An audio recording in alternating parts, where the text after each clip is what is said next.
Chapter 362. Ji Tianqing had been waiting for this day for too long.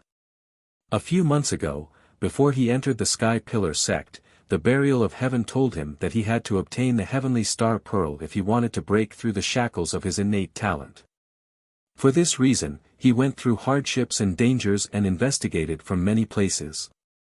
He finally found the result and concluded that the heavenly star pearl was in this ancient tomb. In the end, he was not strong enough and could only decipher 3 formations. Fortunately, he had Yun Yao's help. Under her teachings and guidance, he was able to decipher the last 2 formations. The process was really full of ups and downs and dangerous twists and turns. Ji Tianqing looked at the Heaven Origin Grand Formation that was dimly lit and wide open. He could not help but sigh emotionally. Although Yun Yao was just like him, exhausted and physically weak, she knew that she had to understand. But she understood the urgency of the matter, and now was not the time to relax. Tianqing, the ancient tomb's guardian formation is finally open. Let's go in quickly. Ji Tianqing nodded and hurriedly stood up and walked side by side with her towards the ancient tomb. The 2 of them arrived at the edge of the ancient tomb and stepped onto the cold black stone path. Swoosh! In the empty air, 2 mysterious white lights flashed and disappeared immediately. The 2 of them did not feel anything unusual. They walked carefully on the ancient black stone path and walked towards the huge stone tablet at the end of the path. At this moment, Chu Huaishan rushed over and said with a worried face, "Tianqing, Yun Yao, wait a moment. You've exhausted too much energy earlier and are very weak. If there's any danger in the ancient tomb, I'm afraid something will happen. I'll go in with you and protect you if anything happens." Chu Huaishan stepped onto the black stone path as he spoke and was about to follow Ji Tianqing and Yun Yao. However, at this moment, a mysterious white light flashed in the dark sky with a swoosh. With a muffled bang, Chu Huaishan was sent flying by the mysterious white light. Even though he was at the 7th level of the Origin Core stage or above, he was still sent flying by the mysterious white light and spat out a mouthful of blood before crashing into the plaza 100 meters away. Everyone was stunned when they saw this, and they all revealed worried and puzzled expressions. What's going on? Why was Elder Chu sent flying? Hasn't the Grand Tianyuan formation been broken? Why is it able to send people flying? Just now, Yun Yao and Ji Tianqing were fine when they went in, but Elder Chu was sent flying when he went in. There's something strange about this formation. The deacons discussed among themselves in bewilderment. They hurried over to Chu Huaishan and helped him up from the ground to check on his injuries. Ji Tianqing and Yun Yao also stopped and turned to look at Chu Huaishan. Their eyes were filled with worry and concern. Seeing that Chu Huaishan was only slightly injured, the 2 of them heaved a sigh of relief. Ji Tianqing frowned and thought for a moment. He immediately guessed the reason. He explained to Chu Huaishan and the other deacons, "Elder Chu, deacons, I know what's going on. The design of this Grand Tianyuan formation is very mysterious. We can't completely break it. We can only temporarily close it for a few days, but the power of the formation is still there. Yun Yao and I broke the formation by ourselves, so we can enter without any problems. Those who didn't participate in breaking the formation can't enter the formation." Hearing his explanation, everyone's expression changed. They started to whisper to each other. No way. This Grand Tianyuan formation is so powerful. It can still maintain its original power after being broken. The formation can recognize people. Only those who participated in breaking the formation can enter. Those who didn't participate will be sent flying. Isn't this too amazing? Today is an eye-opener for me. I've seen the wonders of the top Grand Tianyuan formation. I have no regrets in life. Although Elder Chu and the other deacons found it unbelievable, they all nodded to show that they understood. They wouldn't act rashly again. They were all guarding the entrance of the formation. Watching Ji Tianqing and Yun Yao enter the ancient tomb, they prayed silently for them. Please don't let anything happen to them. Ji Tianqing and Yun Yao stepped on the 5-meter-wide ancient stone path and walked toward the stone tablet at the end. This wide black stone path was paved with many 5-meter-long, 10-kilogram black boulders. It exuded a solemn aura. There were 18 steps at the end of the stone path. The two of them walked up the steps and came to a high platform with a radius of 100 meters. At the center of this high platform stood a black stone tablet that was 1,000 meters tall, towering between heaven and earth. Such a huge stone tablet was rarely seen in the world. Moreover, the edges of the stone tablet were very neat, as if it had been cut in half by a sharp sword. Ji Tianqing and Yun Yao couldn't imagine what kind of skills the powerhouse who built the ancient tomb had to be able to set up such a huge stone tablet here. The stone tablet exuded a desolate and solemn aura. The mottled lines on its surface showed the traces of thousands of years of wind and frost. Ji Tianqing and Yun Yao looked up at the stone tablet and saw a row of big words engraved on it. Every stroke of the words was 3 fingers deep into the stone. The strokes were as sharp as a sword, revealing a peerless sword intent that was as cold and arrogant as a sword. There was an ancient saying that the words reflected the person. From the words written by a person, one could see the person's nature, temperament, and breadth of mind. Ji Tianqing was able to sense from the words on the stone tablet that the person who inscribed these words was surely a peerless expert that looked down upon all living beings, and the person's disposition was cold, arrogant, and fierce. At this time, Yun Yao observed for a moment and recognized the 6 big words on the stone tablet.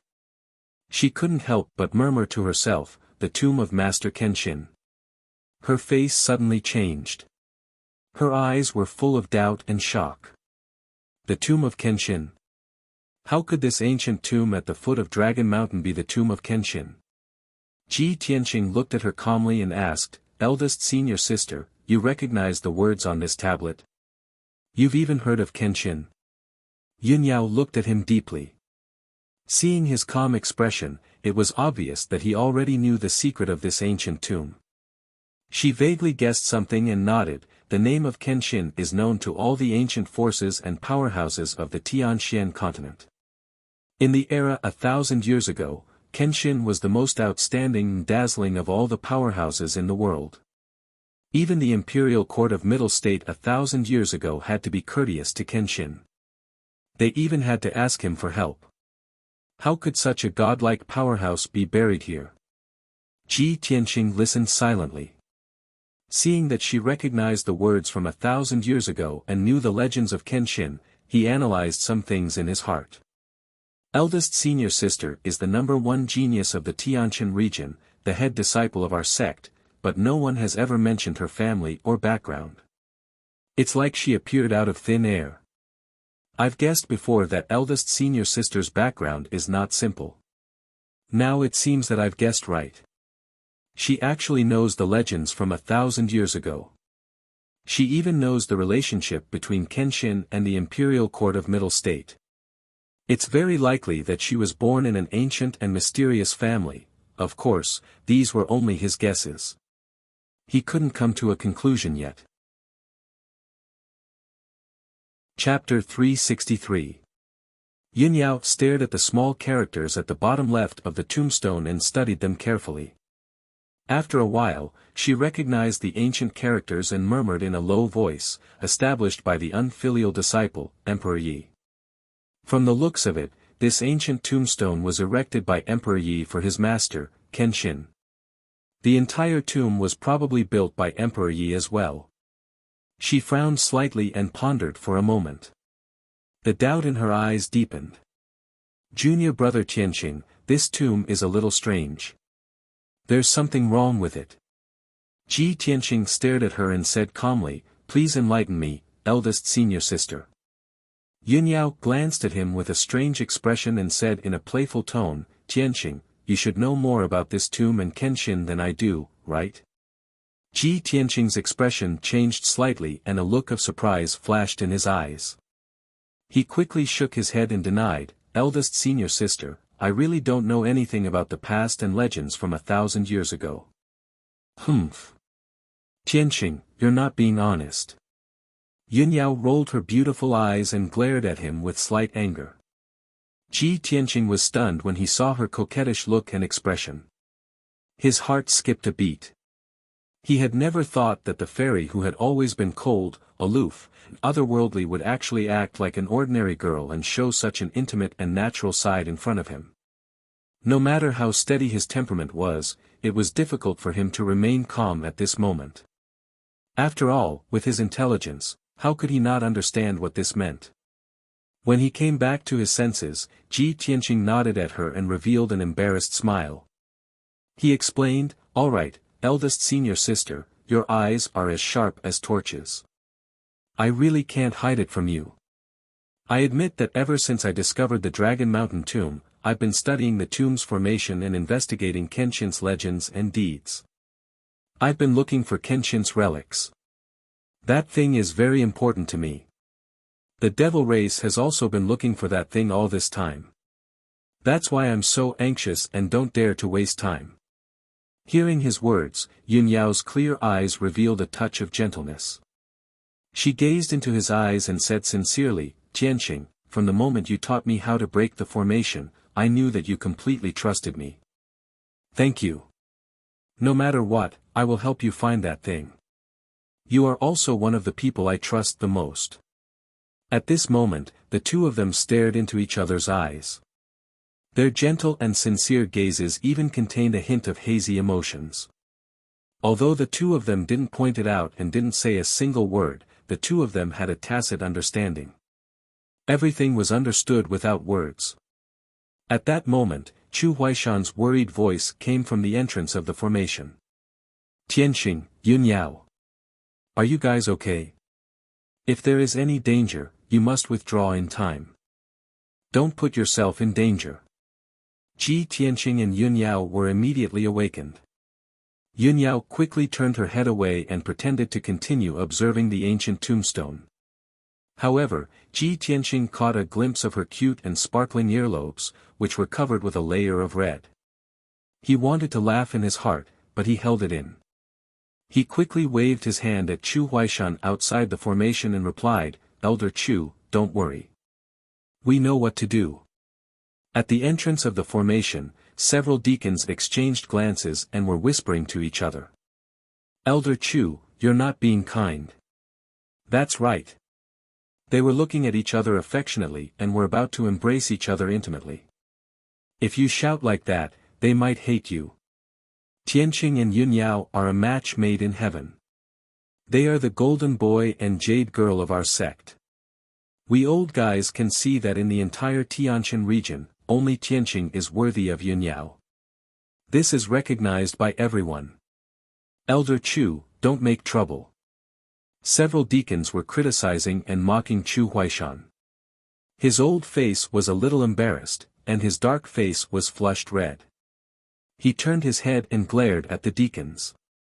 He said angrily, "Do you think I don't know what you're talking about? But what is this place? It's a 1,000-year-old ancient tomb. Tianqing and Yunyao are standing on someone's tombstone and flirting with each other. Is this appropriate? Besides, the ancient tomb is so dangerous. If they get distracted and something happens to them, how are we going to explain it to the sect leader?" The deacons didn't say anything. They either looked down at the ground as if they were counting ants, or looked up at the sky as if they were looking at the stars. Chu Huaishan glared at them again. Then, he turned his head and looked into the ancient tomb. He continued to stare at Ji Tianqing and Yunyao, afraid that something would happen to them. At this time, Ji Tianqing and Yunyao walked around the ancient tombstone, but they didn't find any clues. The two of them walked down the high platform and continued to walk into the depths of the ancient tomb. Behind the ancient tombstone was an arched mausoleum. This mausoleum covered an area of a few hundred square meters. It was as huge as a palace. It was upside down on the ground in a semicircle and was made of huge black stones. The two of them walked along the wide stone path towards the mausoleum and whispered to each other. "Eldest senior sister, you said that there is something wrong with this Kenshin tomb. Do you have any evidence?" Ji Tianqing had asked the burial of heaven before. Of course, he knew that this ancient tomb was not a real Kenshin tomb. However, when he saw that Yunyao also said that there was something wrong with this ancient tomb, he was curious and wanted to ask her about it. Yunyao explained calmly, Kenshin was a powerhouse who was above all mortals. He disappeared 1,000 years ago. Legend has it that he left the Tianxian continent and went to a wider world to pursue the peak of martial arts. There are also legends that say that he met with a calamity and died 1,000 years ago. However, no matter what happened to Kenshin, it is impossible for his tomb to appear here. The ancient Star Realm and the Tianxian region are just a small place compared to the vast Tianxian continent. Ji Tianqing listened carefully and nodded. That's right. Eldest senior sister, what you said makes a lot of sense. By the way, have you heard of Ren Huangyi who built this ancient tomb? Ren Huangyi? Yunyao frowned slightly and shook her head. I've never heard of him. Ji Tianqing nodded slightly and did not pursue the matter. Let's not talk about those legendary figures from 1,000 years ago. Let's first figure out how to enter this mausoleum. He and Yunyao walked to the ancient tomb and stared at the black mausoleum that was like a palace, carefully examining it. This mausoleum was like a huge black bowl that was upside down. There was no door or passageway. Every black boulder was tightly sealed. There was not a single gap between them. At first glance, the entire mausoleum was a complete piece. Other than the boulder that was broken through, there was no entrance at all. Ji Tianqing frowned and said with a serious expression, when Ren Huangyi built this Kenshin mausoleum, he did not leave an entrance or passageway. It seems that we have to think of another way. Yunyao nodded and took out 2 talismans from her spatial ring.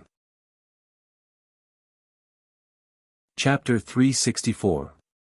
Heaven origin stage experts who controlled the power of the 5 elements had the ability to fly and burrow into the ground. They could condense wings with true essence and fly in the sky. They could use earth element true essence to burrow into the depths of the ground as if they were walking on flat ground. Ji Tianqing and Yunyao did not have the strength of heaven origin stage, so they could not fly or burrow into the ground. However, the 2 of them could use earth escape talismans of high grade profound grade to have the ability to burrow into the ground for a short period of time. When the 2 of them poured their true essence into the earth escape talisman, the talisman immediately ignited with earthy yellow flames and turned into black ash. Swoosh! A dark yellow true essence light immediately enveloped Ji Tianqing and Yunyao, condensing into a 3-meter-long sharp shuttle and enveloping the 2 of them. Tianqing, follow me. Yunyao used her spiritual sense to warn Ji Tianqing. Then, she took the lead in controlling the dark yellow sharp shuttle and burrowed into the ground. Ji Tianqing also quickly controlled the sharp shuttle and followed her into the depths of the ground. The dark yellow sharp shuttle was condensed from the power of the Earth Escape Talisman. It was called the Earth Escape Shuttle. The Earth Escape Shuttle contained boundless Earth element energy. Any rock or soil that came into contact with the Earth Escape Shuttle would automatically disperse and expand outwards. Ji Tianqing and Yunyao controlled the Earth Escape Shuttle and moved forward underground like fish swimming in water. They did not find it difficult or exhausting. After 100 breaths of time, the 2 of them had burrowed 100 meters underground. At this time, Yunyao used her spiritual sense to investigate the situation 50 meters around them. Then, she led Ji Tianqing towards the north. The 2 of them controlled the Earth Escape Shuttle and slowly passed through the walls of the mausoleum made of huge black rocks. Finally, they entered the interior of the mausoleum. Bang! The 2 Earth Escape Shuttles dissipated at the same time. Ji Tianqing and Yunyao's figures appeared and landed in a pitch-black passage without any light. Ji Tianqing's spiritual sense could only cover a radius of 10 meters. Yunyao's strength was higher, so her spiritual sense was also more powerful. She could investigate a radius of 50 meters. The 2 of them quickly saw that the pitch-black tunnel under their feet was one of the tunnels in the mausoleum. The passage was more than 3 meters high and 2 meters wide. The ground and walls were made of black boulders, and the air was stuffy and dry. Tianqing, the air in the tomb hasn't circulated for thousands of years. It's very harmful to the body. Be careful. Yunyao held her breath and told Ji Tianqing through her holy sense. Ji Tianqing responded and followed behind her, following the passage into the depths of the darkness. The passageway was 100 meters long. The two of them walked more than 100 steps before reaching the end of the passageway. Fortunately, there were no traps or hidden weapons in the passage, so the two of them did not encounter any danger. Ji Tianqing thought to himself, this mausoleum is protected by the grand formation of Tianyuan, so it's extremely safe. There's no need to set up any traps or hidden weapons in the mausoleum. After all, how can a person who can break the grand formation of Tianyuan be stopped by some hidden weapons? Yunyao walked in front and used her holy sense to cover an area of 50 meters around them. She was focused on investigating the situation. There were 2 forks at the end of the passageway. She stood at the forks and pondered for a moment. Then, she led Ji Tianqing into the right passageway. The two of them continued to move forward along the black passageway. Not long after, they encountered another crossroad and several forks in the road. The inside of the mausoleum was filled with crisscrossing passageways. It was as complicated and difficult to distinguish as a maze. Although there were no traps or hidden weapons in the passageways, the mausoleum formed by the passageways was like a maze. It made people dizzy and unable to distinguish north from south. Ji Tianqing and Yunyao shuttled through the passageways. Every time they walked a certain distance, they would stop and analyze for a while. These passageways contained the effects of an illusory formation. They formed an extremely complicated mausoleum. Relying on his unfathomable attainments in array Dao, Ji Tianqing analyzed it a few times and gradually found a way to crack it. About 2 hours later, he successfully found the only correct passageway among the hundreds of passageways. He led Yunyao into a dark and empty hall. This was a hall with a radius of 100 meters. It was pitch black without any light. The air was stuffy and dead silent. The floor of the hall was square and paved with black slabs. 4 statues of strange beasts stood in the 4 corners of the hall.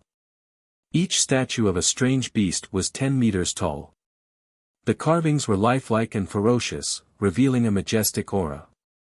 The green tomb guardian divine beast in the eastern corner looked like a spirit deer with antlers. However, its face and mouth were like that of a fierce tiger. The tomb guardian divine beast in the western corner was dark gold. It had the body of a lion but the head of a human. The tomb guardian beasts at the north and south corners of the walls were a 3-headed flood dragon, and the other was a giant, bat-like bird with wings. Ji Tianqing could see that these 4 strange beast statues were related to ancient myths. They were the legendary tomb guardian divine beasts. They could protect the safety of the mausoleum, adjust the luck of the wind and water, and protect the tomb owner in the next life. The dome of the hall was round, like a huge black disc. Ji Tianqing saw that the layout of the hall was round on top and round on the bottom. He immediately concluded that this should be the main tomb chamber. After all, this kind of layout was in line with the ancient people's understanding of heaven and earth. Ji Tianqing withdrew his gaze from the dome and lowered his head to look at the middle of the hall. His spiritual sense was less than 10 meters away. He took out an egg-sized moonstone from his interspatial ring to illuminate the darkness ahead. With the weak light of the moonstone, he immediately saw a huge stone statue standing in the middle of the hall. Although the light was dim, he could only vaguely see the outline of the statue. However, he still caught a glimpse of it. It was a human statue. It was very majestic and solemn. Eldest senior sister, let's go and take a look. Be careful. Ji Tianqing held the moonstone in his hand and walked toward the huge statue with Yunyao. The two of them held their breaths and walked silently to the bottom of the statue. They looked at it closely. They saw that this huge stone statue, which was 10 meters tall, was carved with a tall, handsome, and dignified young man. The statue was carved meticulously and lifelike. The man's facial features and expression could be clearly seen. The young man was wearing a white robe and a golden battle robe that dragged on the ground. His face was handsome and tall. He had sword-like eyebrows and starry eyes. His aura was extraordinary. He stood proudly above the clouds and looked down at all living beings with cold eyes. His body exuded a fierce and domineering aura. The index and middle fingers of his hands were closed together and he made a mysterious sword gesture. His left hand pointed to the sky and his right hand pointed to the ground. He was like a god descending from the ninth heaven. Although he didn't carry a sword, he made a sword gesture with both hands and emitted a terrifying sword intent that covered the sky and tore the sky. It was as if everything in the world was under his control and turned into his divine weapon for him to use. Ji Tianqing and Yunyao looked up at the statue and deeply felt the terrifying sword intent. They felt a chill all over their bodies and a strong fear and awe appeared in their hearts. Chapter 365. The huge statue had stood in the dark hall for thousands of years. Although the surface of the statue was covered in a thick layer of dust and looked very dark, it still could not hide the white-robed man's soaring sword intent and domineering aura. Ji Tianqing looked up at the statue and observed it for a moment. Then, he said to Yunyao telepathically, "Eldest senior sister, if I'm not wrong, this should be the Kenshin statue." Yunyao nodded and said with some emotion, "It's just a statue, but it has such a peerless demeanor and domineering aura. This person should be the Kenshin without a doubt. I wonder what level of martial arts Kenshin reached in his prime. The path of martial arts is long and endless. What kind of world is above heaven's origin?" Her voice was full of longing and fascination. She was full of fantasies and longing for the pinnacle of martial arts. After all, she was not only a cold fairy, but also a proud woman who was determined to pursue the pinnacle of martial arts. Ji Tianqing had the same thought. He had many wild thoughts about the level above heaven's origin. The two of them were silent for a moment. Then, Yunyao said in a serious tone, "Tianqing, we have rashly broken into the Kenshin mausoleum. This is a little rude. We have offended the senior Kenshin." Ji Tianqing nodded and said calmly, "Kenshin is the sage of our race and the owner of the mausoleum. Let's pay our respects." Thus, the two of them bowed to the statue of the sword god and bowed to show their respect. Just as the two of them bowed, the originally simple and unadorned statue of the sword god suddenly began to shake. As the sword god statue shook more and more violently, the dust that covered the statue all fell down, causing smoke and dust to swirl in the hall. The rock on the surface of the statue cracked and countless pieces of rock fell down. Kacha! Kacha! With a crisp shattering sound, the entire Kenshin statue quickly crumbled into a pile of rubble. Ji Tianqing and Yunyao were both shocked. They immediately retreated 20 meters away and looked at the collapsing statue in confusion. The shaking and collapse of the Kenshin statue caused a huge commotion, shaking the entire hall. For a moment, muffled rumbling sounds echoed in the spacious hall, as if the entire hall was about to collapse. How could this be? We didn't touch the Kenshin statue, nor did we trigger any traps. How did the Kenshin statue suddenly collapse? Tianqing, look at the shoulder of the statue. Yunyao suddenly noticed a dazzling golden light shining from the shoulder of the crumbling Kenshin statue. Ji Tianqing looked up and saw an even more dazzling golden light after the stone carving on the shoulder of the statue shattered. The originally pitch-black hall was immediately illuminated by the dazzling golden light, reflecting the smoke and dust that filled the air, fluttering in the air like goose feather snowflakes. Ji Tianqing was surprised. He stared at the increasingly dazzling golden light and gradually saw the appearance of the golden light. Eldest senior sister, that golden light seems to be a cloak. Yunyao also stared at the golden light for a moment. Suddenly, A bright light flashed in her eyes. Could that be the battle robe worn by the Kenshin? As the rocks on the statue continued to collapse and fall, the golden light became more and more dazzling. After 100 breaths, the entire statue collapsed and turned into rubble and dust. At this moment, the dazzling golden light finally began to fade and gradually dimmed. Swoosh! A 2-meter-long dark golden battle robe appeared above the rubble and floated in the air. The appearance of the battle robe was very delicate. Not only was there a pattern of 2 divine dragons soaring in the clouds, but there was also a pattern of a circle of silver stars. A pair of dark golden horns protruded from the shoulders of the battle robe. The knot of the battle robe was also a silver chain of stars. Although the battle robe had been sealed in the statue for thousands of years, it still looked as good as new and as complete as before. The battle robe floated in the air, flashing with a hazy golden light and emitting a majestic and domineering aura. It was like a command flag that commanded the world. Ji Tianqing and Yun Yao stared at the battle robe and discussed secretly through voice transmission. I didn't expect that the Kenshin statue actually hit a battle robe. It seems that the battle robe was about to break out of the seal and cause the Kenshin statue to collapse. Could this golden battle robe be a relic of the Kenshin? What grade of treasure is this? It's so strange. We didn't do anything. Why did this battle robe appear by itself? Just as the two of them were discussing with confusion, the golden battle robe turned into a golden stream of light and flew over with a swoosh. The golden stream of light was like a lightsaber, heading straight for Ji Tianqing. It was as fast as lightning.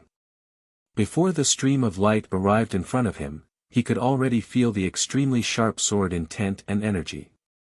He instinctively retreated to avoid it. Yun Yao's expression also changed. She hurriedly pulled him to the corner of the wall. Tianqing, get out of the way. However, the golden stream of light was too fast. Ji Tianqing and Yun Yao couldn't avoid it at all with their strength. Just as Ji Tianqing turned and ran, the golden stream of light enveloped his body with an unstoppable force. Swoosh! Ji Tianqing was enveloped by the golden stream of light. His body immediately stiffened and froze on the spot. He couldn't move at all. Yun Yao was full of worry and anxiety, but there was nothing she could do.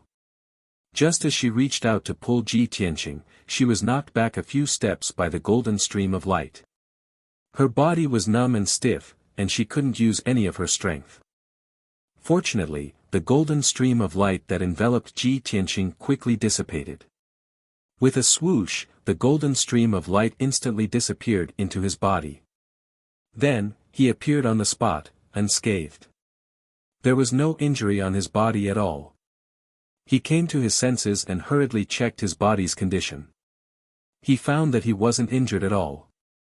Even the circulation of his true essence was unimpeded.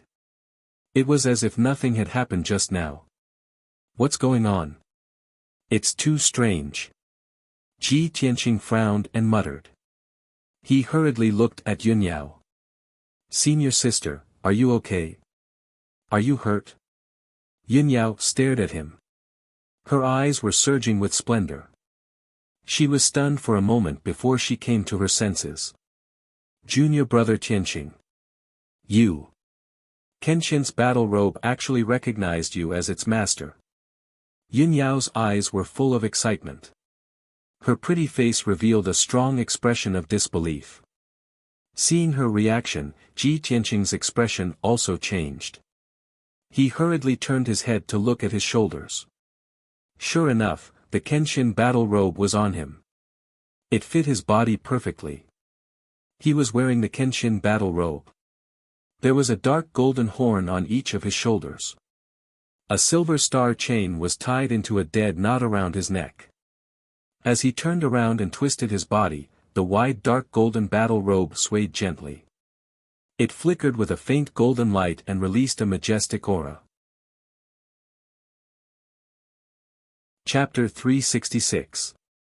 Ji Tianqing was wearing the Kenshin battle robe and couldn't see his own appearance. Although he was shocked, he didn't feel much. But Yun Yao saw it clearly. Her beautiful eyes stared at him, and her heart surged. In her eyes, Ji Tianqing's current appearance was at least 70% similar to Kenshin. The only difference between him and Kenshin was that he didn't have Kenshin's arrogance and domineering aura. But Yun Yao believed that this was only temporary. Many years later, when Ji Tianqing also grew into a peak powerhouse, he would also have the demeanor and bearing of a powerhouse. Ji Tianqing walked a few steps and shook the Kenshin battle robe on his body. He didn't feel any discomfort. With his experience and knowledge, he couldn't recognize the material and manufacturing method of the battle robe, nor could he tell what grade of treasure it was. This battle robe was extremely heavy and powerful, but it was as light as a feather when he wore it. Seeing that Yun Yao was still staring at him as if she was looking at a perfect work of art, he walked to Yun Yao and asked gently, "Eldest senior sister, what are you looking at?" Yun Yao stretched out her slender hands and straightened his collar. A gentle smile appeared in her eyes as she joked, "Tianqing, you look like Kenshin when you wear this battle robe. No wonder the battle robe appeared and recognized you as its master. I'm afraid you have a deep relationship with Kenshin." Ji Tianqing touched his chin and smiled embarrassedly. "Eldest senior sister, don't joke with me. How can I be compared to Kenshin? I'm probably lucky enough to be recognized by this battle robe. After all, this battle robe is for men. Between the two of us, I'm the only one suitable for it." Yun Yao nodded and continued, "The battle robe has already recognized you as its master. No matter what kind of peerless treasure it is, you can control it now. It's just that you can't use its full power. This battle robe was left behind by Kenshin. It must have extraordinary effects. You can try it out." The battle robe fused into Ji Tianqing's body and fused with his soul. With a thought, he put away the battle robe. With another thought, the battle robe appeared on his body out of thin air. He then activated his true essence and poured it into his battle robe. The battle robe immediately lit up with a dazzling golden light, fluttering in the wind. Crash! As his battle robe fluttered, his feet gradually left the ground, and he actually flew into the air. When he tried to increase the power of his true essence and control the rhythm of his battle robe, he was actually able to fly forward in midair. Seeing this scene, Yun Yao was not surprised at all. She murmured in a gratified tone, "It's really amazing. This should be one of the effects of the Kenshin battle robe." Ji Tianqing circled twice in midair before he suppressed his excitement and landed beside Yun Yao. "Great! The Kenshin battle robe can also carry me in flight. It will be much more convenient for me to travel in the future." This reminded him of Yun Yao's hairpin. It could turn into a pair of wind and fire wings to carry people in flight. Its effect was very mysterious. Yun Yao reminded him a few more times and asked him to try other effects of the battle robe. Ji Tianqing poured his true essence into the battle robe again. With a light flick, the battle robe slashed out a few golden light blades. Bang! Bang! Bang! With a muffled sound, a few huge gullies were created on the rocky ground, and soil and stones splattered everywhere. He was both excited and satisfied that such a casual attack had such powerful power. He studied it for a while, but he was not strong enough to discover more effects. He could only give up. "By the way, senior sister, I saw a pool behind the statue just now." Yun Yao immediately raised her eyebrows and asked doubtfully, "Pool? When we came in just now, I used my spiritual sense to investigate. There was no pool." "Let's go and take a look," Ji Tianqing said as he led Yun Yao into the depths of the main hall. The two of them had only walked 100 steps when they saw a square black pool on the flat ground. The pool was filled with light green water. It was motionless and had no signs of life. In the middle of the pool, there was a huge grayish-white lotus leaf floating. There was a bowl-sized lotus bud on the lotus leaf. The lotus bud was tightly curled up. It was also grayish-white and faintly exuded a mysterious aura. Ji Tianqing and Yun Yao stood by the pool and looked at it keenly. Yun Yao frowned and asked doubtfully, "That's strange. I didn't find a pool here before. Did it appear after the Kenshin statue collapsed?" Ji Tianqing looked at the four sides of the pool. There were traces of stone slabs moving and rubbing against each other. He nodded and said, "The pool must have opened after the statue collapsed and triggered some mechanism. Senior sister, look at the lotus leaf and the flower bud in the pool. Don't you think it's a little strange?" Yun Yao stared at the lotus leaf and the flower bud for a moment and nodded. "It's indeed strange. The lotus leaf and the flower bud seem to be carved out of stone. There are no roots below them, but they can float on the water. I'm afraid there's something strange about the clear water in this pool." Ji Tianqing walked to the side of the pool and released his spiritual sense to explore the pool. However, he found that the pool water could block the spiritual sense and he could not see the situation in the pool at all.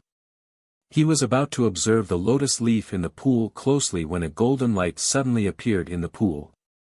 The golden light appeared in the depths of the pool and disappeared in a flash. The golden light was refracted by the pool water, but hundreds of golden lights appeared. It was very dazzling. Suddenly, a muffled rumbling sound came from the bottom of the pool. The whole pool trembled slightly. With their previous experience, Ji Tianqing and Yun Yao immediately guessed something and retreated away from the pool. Sure enough, a whirlpool suddenly appeared in the pool that was originally motionless. The light blue pool water was swallowed and swept away by the whirlpool. The water level was dropping rapidly. In just 10 breaths, more than half of the pool water was swallowed, and the bottom was about to be seen. The strange thing was that the grayish-white lotus leaf and the flower bud were still floating in the air and did not move at all. Ji Tianqing and Yun Yao stared at the lotus leaf and the flower bud. They felt more and more strange. Soon, 100 breaths passed. The pool water was completely swallowed up. The pool became a dark and deep pit. No more sounds came out. The lotus leaves and buds floating in midair, however, began to tremble slightly and let out cracking noises. The huge lotus leaf with a radius of 2 meters was broken. It collapsed into countless broken stones and fell into the deep pit. The flower bud also cracked, and countless grayish-white broken stones were scattered. When all the broken stones on the surface of the flower bud were scattered, a fist-sized golden flower bud appeared in front of the two of them. It lit up with dazzling golden light. As the golden light became more and more dazzling, the golden flower bud also bloomed.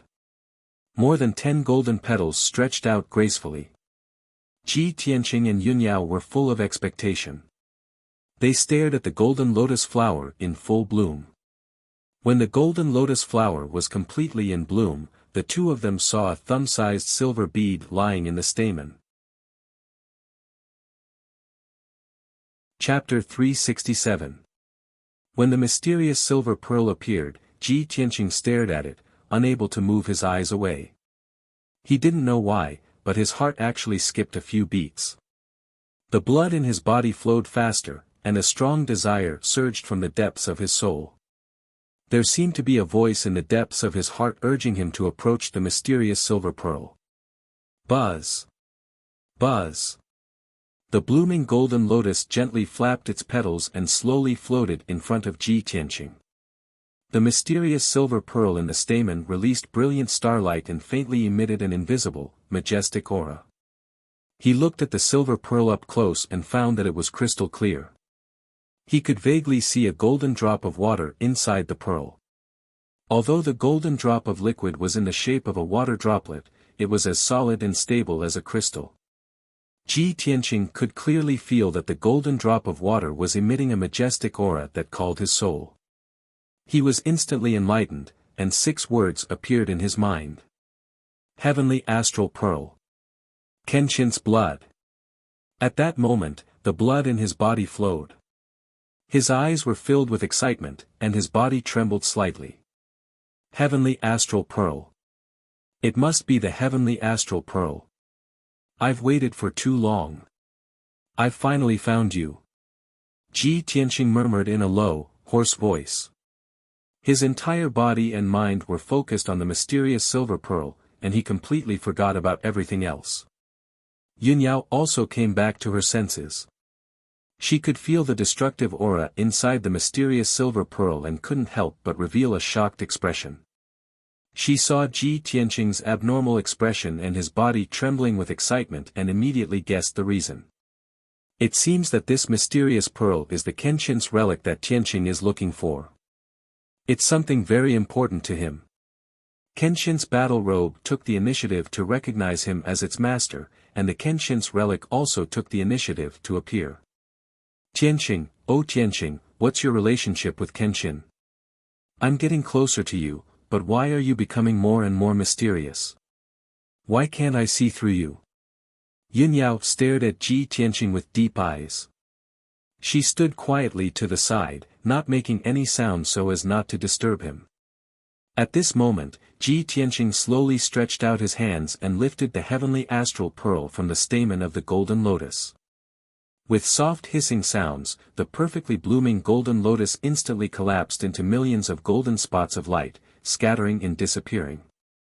The heavenly star bead in Ji Tianqing's palm also seemed to have come alive. It followed the rhythm of his breathing and bloomed with bright starlight. His mind and consciousness were immersed in the heavenly star bead, entering an extremely mysterious state.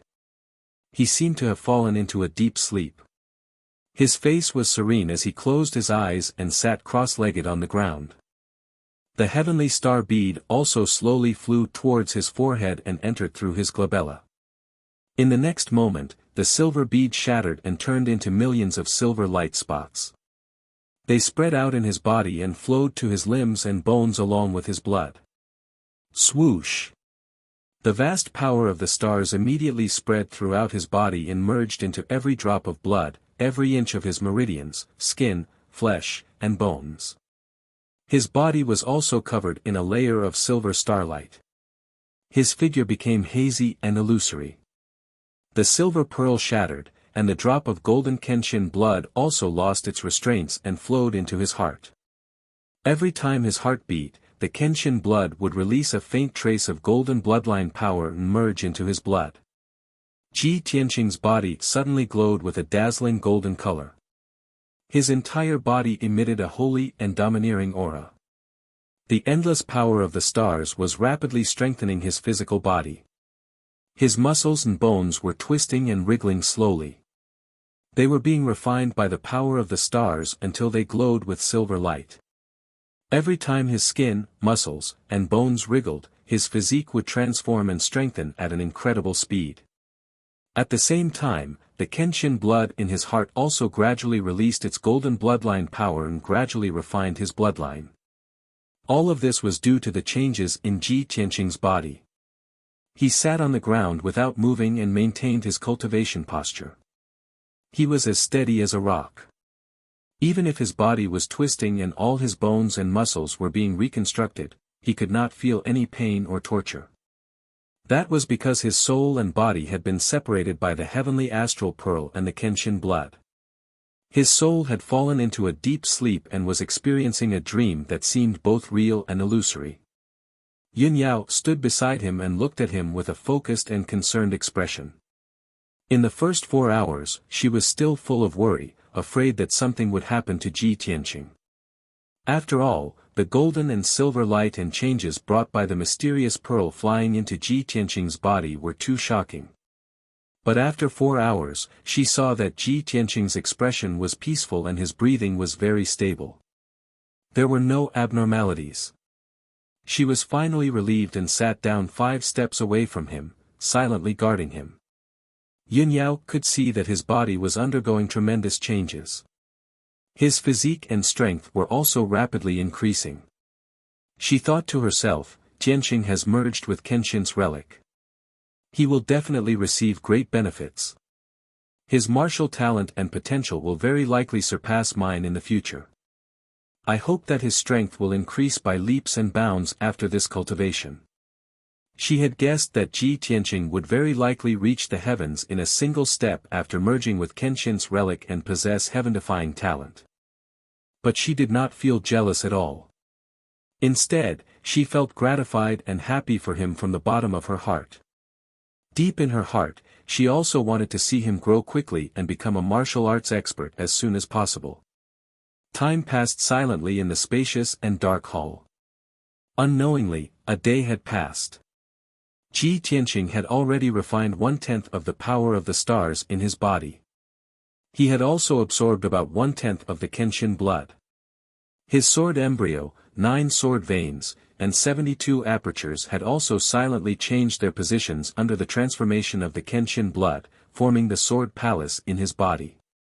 The Kenshin blood had helped him complete the cultivation of the 5th level of the sword heart path, allowing him to naturally break through the mystic comprehending realm and reach the primal core realm. From this moment on, he had broken through the shackles of talent and stepped into a whole new realm of martial arts. For other primal core realm experts, the vital essence stored in their dantian would condense into a solid elixir. Ji Tianqing's sword embryo had long been solid. After reaching the primal core realm, it did not change much. Next, after reaching the primal core realm, he would cultivate the 6th level of the sword heart path and open up 18 sword veins in his body. A normal human ancient martial art practitioner only had 9 meridians. It was impossible for them to open up 9 new meridians. However, the power of the stars in Ji Tianqing's body had been constantly helping him to transform the structure of his body and reorganize his meridians and apertures. As time passed, new meridians appeared in his body. The 10th, 11th, 12th. Chapter 368. Time flowed by ceaselessly in the dark and silent audience hall. Ji Tianqing had always been enveloped by the silver starlight, and his entire body was suffused with a faint golden light that emitted a mysterious and majestic aura. His eyes were tightly closed as he slept, allowing the star energy to transform his fleshly body and help him open and temper his sword vein. That drop of golden Kenshin blood slowly dissipated and merged into Ji Tianqing's bloodline. 3 days passed by quickly. Ji Tianqing finally completely merged with that drop of Kenshin blood, and the blood that flowed in his body completed its transformation and successfully merged with the Kenshin bloodline. The star energy was exhausted as well, strengthening his fleshly body to the limit. After his body was reconstructed, it became different from an ordinary human. Not only was his defense, strength, and speed extremely strong, his compatibility with the spirit energy of heaven and earth had reached a nearly perfect level. His speed of absorbing the spirit energy of heaven and earth was at least 5 times faster than before. Now that he meditated and cultivated for a day, the true origin energy he accumulated was comparable to 5 days of accumulation in the past. And the greatest change in his body was that he opened up 3 new meridians, and they were tempered into sword veins by the star energy. An ordinary person only had 9 meridians, but Ji Tianqing possessed 12 meridians.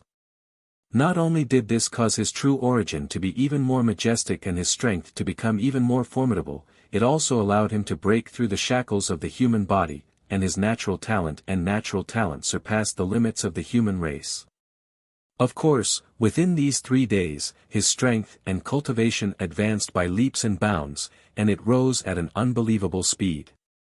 Presently, his strength had already reached the 3rd level of the origin core stage. After fusing with the heavenly star bead, not only did he surpass the 5th level of the sword heart Tao, he even surpassed the 1st and 2nd level of the origin core stage and directly jumped to the 3rd level of the origin core stage. Such a shocking speed of growth caused even him to feel disbelief. An ordinary origin core stage expert would need 3 to 5 years to advance a level. Whereas he only used 3 days to advance from the 9th level of the profound comprehension stage to the 3rd level of the origin core stage. Such a shocking speed of advancement could simply be called heaven-defying. The heavenly star bead brought him enormous gains, not only reconstructing his fleshly body and fusing with the Kenshin bloodline, it also saved him 10 years of bitter cultivation. Finally, the silver starlight on Ji Tianqing's body dissipated, and the faint golden light on his skin also disappeared. He had already refined the heavenly star bead and fused with the Kenshin bloodline. However, there was still a vast amount of star power hidden in his limbs and bones, subtly strengthening his body. For a long time to come, the Kenshin bloodline would continue to strengthen his bloodline and further enhance his talent. Ji Tianqing left the dreamland and gradually woke up. He opened his eyes. Shua! At that instant, his eyes that were deep and vast like the stars emanated a fierce bright light, and he emanated a confident and overbearing aura. His body shape and appearance had undergone some subtle changes. Now, his figure had become even taller and more valiant. His muscles were smooth, and his body proportions were perfect. Even his face was more handsome than before, and he had the confidence and arrogance of a genius expert. Not far from him, Yunyao had silently guarded him for 3 days. Seeing him wake up, Yunyao was completely relieved. Her eyes stared at his face, carefully sizing him up. Yunyao could clearly feel the changes in him, and she could see that his strength had indeed advanced by leaps and bounds, and he had actually reached the 3rd level of the origin core stage. Not only that, his figure and appearance had become even more perfect and outstanding, and his temperament had become even more determined, confident, and overbearing. She had only seen such a unique aura on a few experts. Just as Ji Tianqing woke up from his dream and opened his eyes, Ji Tianqing's expression changed. In the vast and boundless starry sky, among the densely packed stars, there was a tiny and weak star that suddenly blossomed with dazzling starlight. The originally silent and dim star suddenly became as dazzling as the 7 stars of the heavenly dipper, and it was actually able to compete with the bright moon. At the peak of a mountain in the Tianjian sect, the white-bearded and white-haired Taoist priest was standing at the peak of a palace, holding a silver horsetail whisk in his hand as he calmly looked up at the night sky. His eyes shone brightly as he deeply observed the stars in the sky, and he silently deduced some clues in his mind. At this moment, he saw that in the depths of the bright starry sky, there was a weak and dim star that suddenly lit up with dazzling starlight, and it actually overshadowed the light of the 7 stars of the heavenly dipper. He was instantly filled with shock, and his expression changed drastically as his eyes widened. He stared at the dazzling star in disbelief, and his brows were tightly knitted together. The 5 fingers on his right hand moved rapidly as he quickly deduced the secrets of the heavens. After a long time, when he deduced the result, his expression immediately became furious and ferocious, and his eyes were filled with intense rage. The heavenly star pearl actually appeared. If I'm not wrong, it should be that kid who obtained the heavenly star pearl. Taoist priest Heavenly Secret's emotions became extremely complicated, and he was both shocked and furious. The heavenly star pearl has appeared, and it seems like the time for our Devil clan to revive has arrived. I have to send a message to Lord Devil King as soon as possible. He muttered in his heart before he hurriedly turned around and left. At the same time, in the imperial court hundreds of millions of miles away from the Tianshan region, the sage-like imperial tutor was sitting cross-legged on the star-plucking platform that was tens of thousands of feet tall. He held a golden horsetail whisk in his hand, and his eyes were closed as he silently cultivated, comprehending the myriad of stars and the secrets of the heavens. The star-plucking platform was the closest place to the sky, and it was as if one could reach out and pluck the stars in the sky. Below the platform was a sea of white clouds, and the clouds were churning. The astral wind on the platform was biting cold, and there was even the fire of the 9 heaven stars descending at any time. Martial artists below the heavenly origin realm would not be able to stay on the star-plucking platform for long, and their souls would be blown away by the astral wind or frozen to death. The imperial tutor was only wearing a purple robe, and he had been sitting on the platform engraved with array patterns for a few days, but he was still safe and sound, and did not feel the slightest bit of discomfort. For an expert like him, who had long been above the masses, how could he be hurt by the wind and frost? He was using a secret art of the Xian Dao, observing the stars with the heavenly magic eye, and deducing the mysteries of the Tianshan region. Suddenly, the weak and tiny star in the vast starry sky lit up with dazzling starlight. The starlight covered the brilliance of millions of stars, and it was actually able to compete with the brilliance of the moon. The imperial tutor's expression changed abruptly, and he opened his eyes with a swish. He looked at the starry sky with a sharp gaze, and stared at the dazzling star. There is a faint golden light in the dazzling silver. That star is Kenshin's destined star.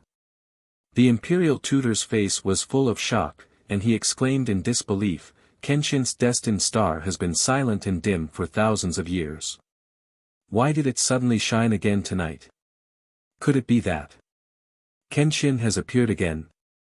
Thinking of this, the imperial tutor lost his composure, and the beard on his chin trembled. Chapter 369. Ji Tianqing had just woken up when he saw Yunyao next to him. Seeing that she looked a little tired, he said gently, "Eldest senior sister, you've been protecting me while I was sleeping and cultivating. Thank you for your hard work." Yunyao stared at him. Her eyes and emotions were very calm. She said naturally, "There's no need to thank me between you and me." Ji Tianqing nodded. There was a gentle smile in his eyes. He asked again, "Eldest senior sister, how long have I been sleeping?" 3 days. Yunyao stood up. She used her power to shake off the dust on her white dress. She returned to her fairy-like appearance. Ji Tianqing frowned and said softly, "I've been sleeping for 3 days. The 9 cauldrons universe formation can only be temporarily closed for 3.5 days. Eldest senior sister, we only have half a day left. We have to leave as soon as possible." "Okay." Yunyao nodded in agreement. After a pause, she asked again, "Tianqing, the ancient tomb is so big. Aren't you going to explore other places? Moreover, this is a Kenshin tomb and there are Kenshin relics here. Don't you want to know if the Kenshin remains are buried here?" Ji Tianqing thought for a while and made up his mind. "Then let's set the time limit at 6 hours.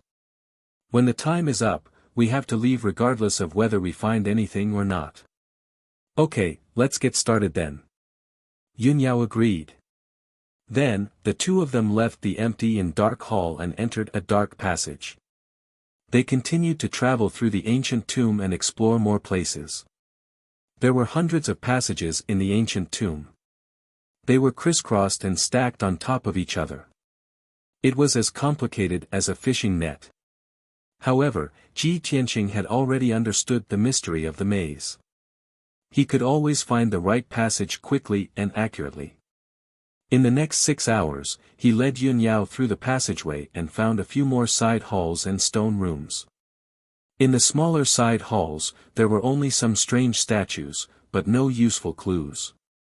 There were several stone rooms with reliefs and words carved into the walls. They recorded the deeds of Emperor Yi when he was young and received guidance from Kenshin.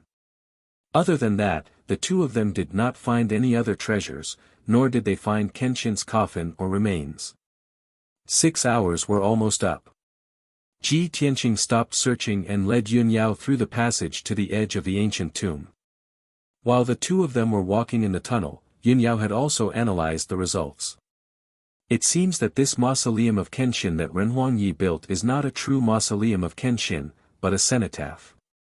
Ji Tianqing had already guessed this, so he nodded and explained, when Renhuang Yi was young, he was fortunate enough to receive guidance from Kenshin, which is why he is so respectful of Kenshin.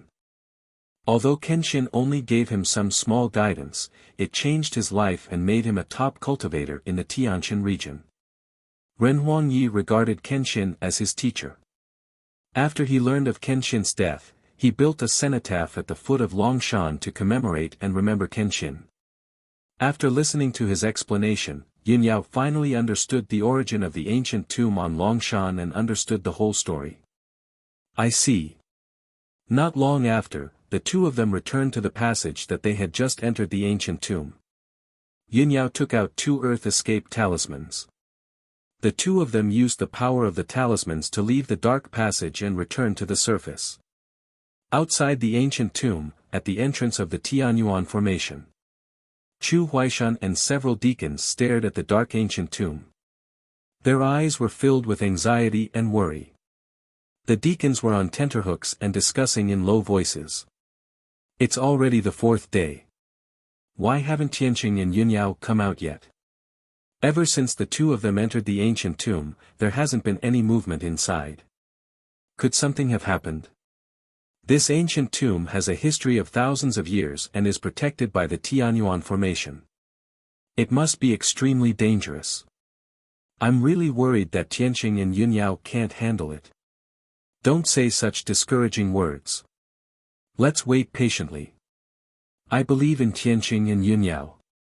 Chu Huaishan's expression was solemn. He was silently considering whether to send a message to the sect leader. Even if he knew that Yunyao and Ji Tianqing were top geniuses who possessed talent and wisdom that ordinary warriors could not imagine. However, it had been 4 days, and Yunyao and Ji Tianqing still hadn't shown up. There was no news at all. How could he not be anxious? After weighing the pros and cons for a long time, he finally made up his mind. He would wait for 2 more hours at most. If there was still no news from Ji Tianqing and Yunyao, he would send a message to the sect leader and ask him to make a decision. At this moment, he suddenly saw 2 rays of yellow light shining behind the huge tombstone in the dark ancient tomb. Swoosh! Swoosh! After the 2 rays of yellow light faded, 2 figures in white robes appeared. Although they were far away, the 2 figures were a little hazy. Chu Huaishan couldn't see them clearly. However, he was sure that the 2 figures were Ji Tianqing and Yunyao. Great! They're finally out. Chu Huaishan finally heaved a sigh of relief. The heavy burden in his heart was finally lifted. The anxious and worried deacons also showed a relieved expression, and their faces were full of smiles. That's great. They're fine. I wonder if the 2 of them made any discoveries or gains in the tomb. Don't worry about that. It's good that they're out. That's right. If anything happens to them, we won't be able to explain it to the sect leader. The deacons discussed for a while, and their moods relaxed. After a while, Ji Tianqing and Yunyao walked out along the black stone path. They crossed the entrance of the Tianyuan spell formation and returned to Chu Huaishan and the rest. Tianqing, Yunyao, you're finally out. Chu Huaishan quickly greeted them and said with a relieved expression. Ji Tianqing saluted him and greeted him. Elder Chu, deacons, sorry to keep you waiting. Chu Huaishan and the deacons looked at the 2 of them. They were really relieved when they saw that the 2 of them were unharmed. However, everyone's eyes were focused on Ji Tianqing. They looked at him carefully, and there was a strange look in their eyes. All of them were origin core powerhouses. Naturally, they could see that Ji Tianqing's figure, appearance, and temperament seemed to be different from 4 days ago. When Chu Huaishan used his spiritual sense to check Ji Tianqing's strength, his face was filled with shock and he let out a cry of disbelief. Tianqing. You've reached the origin core stage. The deacons' bodies trembled, and they were all shocked. They stared at Ji Tianqing with their eyes wide open, as if they were looking at a monster. My God! You've broken through to the origin core stage in just 3 to 4 days. Moreover, you're at the 3rd level of the origin core stage. I've been cultivating for more than 50 years to reach the 3rd level of the origin core stage. That's why I can be a deacon in the sect. Tianqing, you're only 17 years old, and you. Sigh. Tianqing, what great opportunity did you get in the ancient tomb? You actually reached the 3rd level of the origin core stage from the 9th level of the mystic enlightenment stage. This is unbelievable. This is a miracle. If I didn't see it with my own eyes, I wouldn't believe it. Yunyao reached the origin core stage at the age of 19 and is known as the #1 genius in the heavenly stellar region. Tianqing reached the origin core stage at the age of 17. Isn't he an even greater genius? Ha ha ha, the heavens are protecting our sky pillar sect. With these two peerless geniuses, Yunyao and Tianqing, our sect will prosper. Chu Huaishan and the elders were excited. They discussed excitedly and let out waves of exclamations. Everyone compared him to Yunyao. Yunyao didn't feel embarrassed. She was happy for him. Ji Tianqing was praised by the deacons, but he wasn't arrogant. His expression was still indifferent. Chapter 370. Ji Tianqing could clearly see that the Tianyuan Grand Formation was changing. It was about to be reactivated. He said to everyone with a serious face, "We've already explored this tomb. It's worthless now. Elder Chu, deacons, let's leave this place as soon as possible. The Tianyuan Grand Formation is about to be reactivated. I have a feeling that this Grand Formation is about to self-destruct." Chu Huaishan and the deacons' expressions changed slightly when they heard that. Although they had their doubts, they believed him without a doubt. Therefore, everyone followed Ji Tianqing and Yunyao out of the Tianyuan Grand Formation.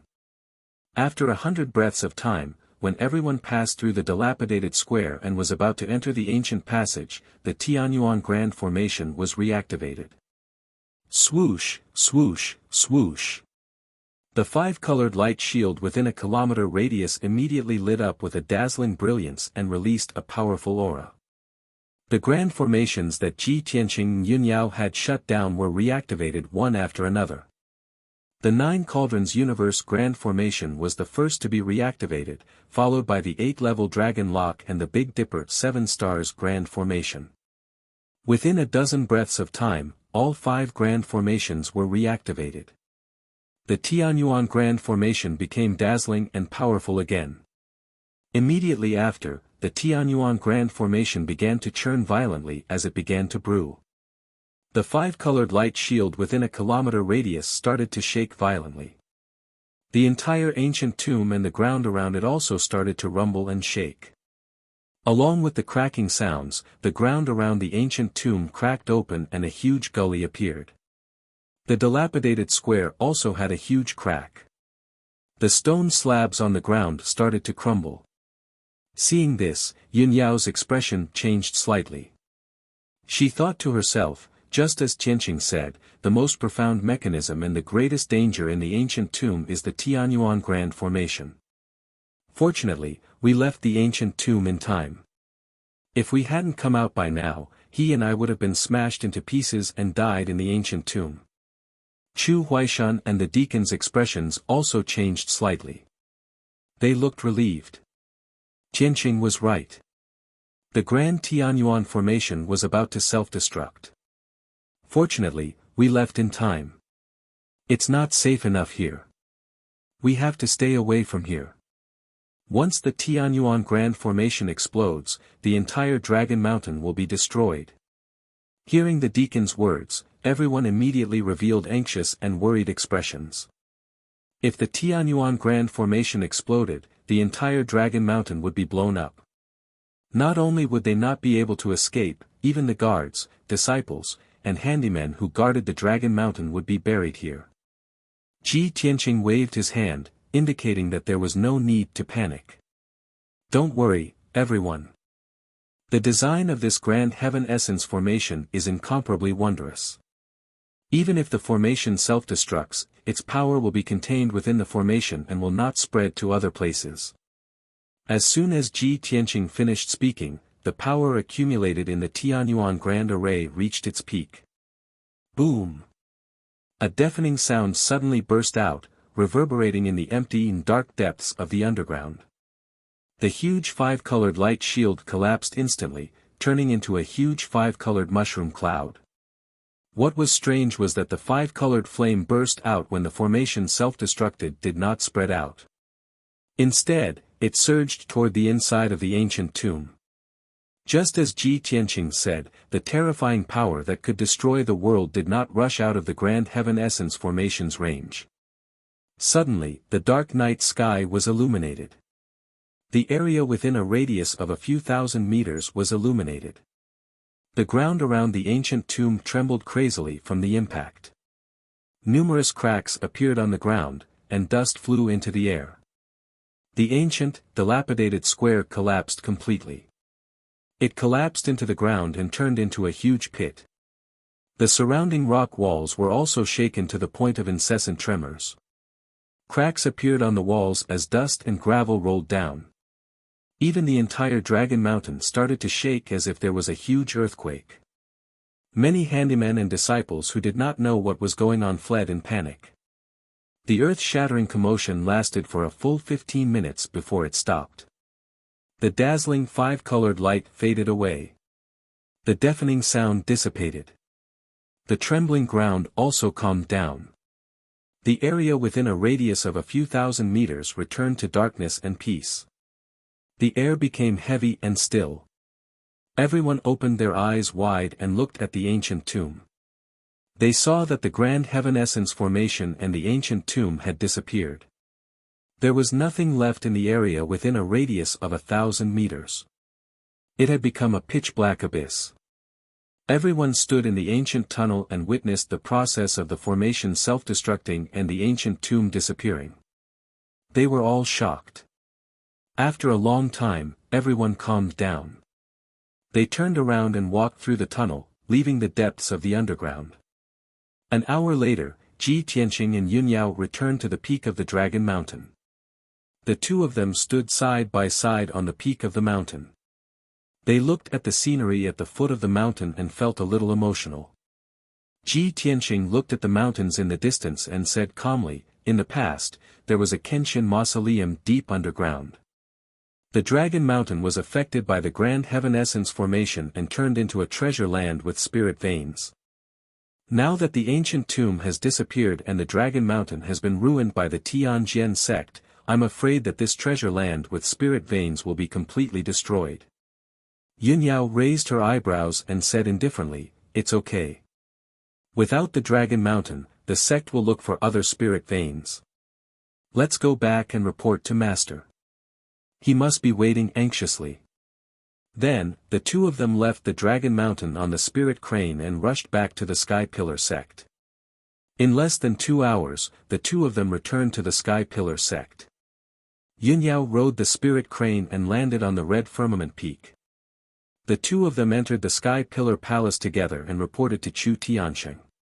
During these 4 days, although Chu Tianqing was busy with the sect's affairs, he was always thinking about Ji Tianqing and Yunyao and worried about them. When he heard the black-robed guards report and found out that Yunyao and Ji Tianqing had returned safely, he was finally at ease and heaved a sigh of relief. He immediately walked out of the secret room and quickly entered the Sky Pillar Palace. As soon as he entered the audience hall, he saw Ji Tianqing and Yunyao standing in the audience hall and waiting quietly. He sized them up for a moment before his gaze descended onto Ji Tianqing. He couldn't help but stop as a bright light flashed in his eyes. "Tianqing, you've actually broken through to the Origin Core stage and even reached the 3rd level of the Origin Core stage." Chu Tianqing revealed a surprised expression and was rather incredulous. Ji Tianqing and Yunyao hurriedly bowed to him. "Greetings, Master." Chu Tianqing raised his hands to indicate that the two of them could dispense with the formalities, and then he hurriedly asked. "Tianqing, quickly tell Master if the two of you broke through the grand formation. Did you obtain some fortuitous encounter?" Ji Tianqing nodded and reported with a calm tone. "Master, disciple and eldest senior sister worked together to break through the grand formation and found a way to enter the ancient tomb, and we noticed that it was Kenshin's cenotaph. He spent 15 minutes to report the process of him and Yunyao exploring the ancient tomb to Chu Tianqing." Chapter 371. Chu Tianqing had long known that the Longshan ancient tomb must be the tomb of a powerhouse from 1,000 years ago. If he could enter the ancient tomb and obtain the inheritance or treasures of the powerhouse, it would definitely strengthen the foundation and strength of the Sky Pillar sect. Because of this, he sent the elders and deacons of the sect to guard the Longshan ancient tomb day and night. But he never expected that the ancient tomb was Kenshin's mausoleum. Although it was only a cenotaph, the tomb contained Kenshin's treasures, which were obtained by Ji Tianqing, allowing Ji Tianqing to be reborn and his strength to advance by leaps and bounds. This was definitely an unexpected surprise. Of course, Chu Tiansheng had heard of the legends of Kenshin and knew what kind of powerhouse Kenshin was. Ji Tianqing being able to obtain Kenshin's treasures was definitely a great blessing for the Sky Pillar sect. Chu Tiansheng looked at Ji Tianqing with burning eyes and said solemnly, "Tianqing, this is your destiny and also your good fortune. You must cherish it and work harder. You, Yin Yao, and Yen Er are all my disciples. They are also the disciples that I value the most. In the future, after I abdicate, you will have to take charge and assist the Sky Pillar sect's 1,000-year-old foundation. You must understand that you are shouldering the hopes of me and thousands of people in the sect." Ji Tianqing nodded to show that he understood. He cupped his hands and said, "Don't worry, Master. This disciple will definitely not let you down." Very good." Chu Tianqing nodded in satisfaction and said with a pleasant expression, "Tianqing, Yin Yao, you are both tired and sleepy. Go and rest. This disciple will take his leave." Ji Tianqing and Yin Yao bowed to him and turned to leave the Sky Pillar Palace. The two walked out of the palace and stepped side by side into the square in front of the palace. They talked in low voices as they walked. It was early in the morning, and the square was empty. There was only fallen leaves and dust on the ground. After getting along with each other for a few days, the distance between Ji Tianqing and Yin Yao had been shortened again. The way the two of them strolled side by side was somewhat intimate, but neither of them noticed it, nor did they feel that there was anything unusual or inappropriate about it. And in the corner of the square, behind a tall statue, there was a young man dressed in gray clothes, spying on the two of them with gloomy eyes. This young man in gray linen clothes was obviously a part-time disciple. He was holding a wooden bucket in his left hand and a rag in his right. He was wiping the dust off the statue. His figure was thin, and his handsome face was sickly pale. His temperament was somewhat feminine. He was by Wuxia. Ever since he lost to Ji Tianqing in the Heaven List tournament and recovered from his injuries, he had no choice but to fulfill the terms of the bet. He took off his inner sect white robe and put on a gray linen robe to become a servant disciple. For nearly a month, he had to clean the square and several palaces of the Red Firmament Peak every day. Just now, Bai Wuqian was cleaning up when he heard footsteps and voices coming from the square. He instinctively glanced over and saw Ji Tianqing and Yin Yao. He saw the two of them walking side by side intimately like a couple in love. His body stiffened instantly, and his face became paler. His eyes were as cold as ice. It's only been 2 months since we last met, and Ji Tianqing has undergone a complete transformation. It's as if he's a completely different person. Ji Tianqing's high-spirited appearance made him feel ashamed of his inferiority. Ji Tianqing's strength and status were something that a servant disciple like him could only look up to.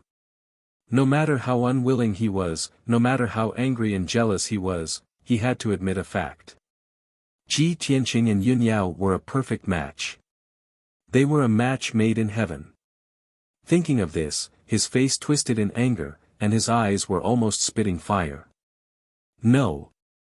Yin Yao is mine. Ji Tianqing. You damn bastard.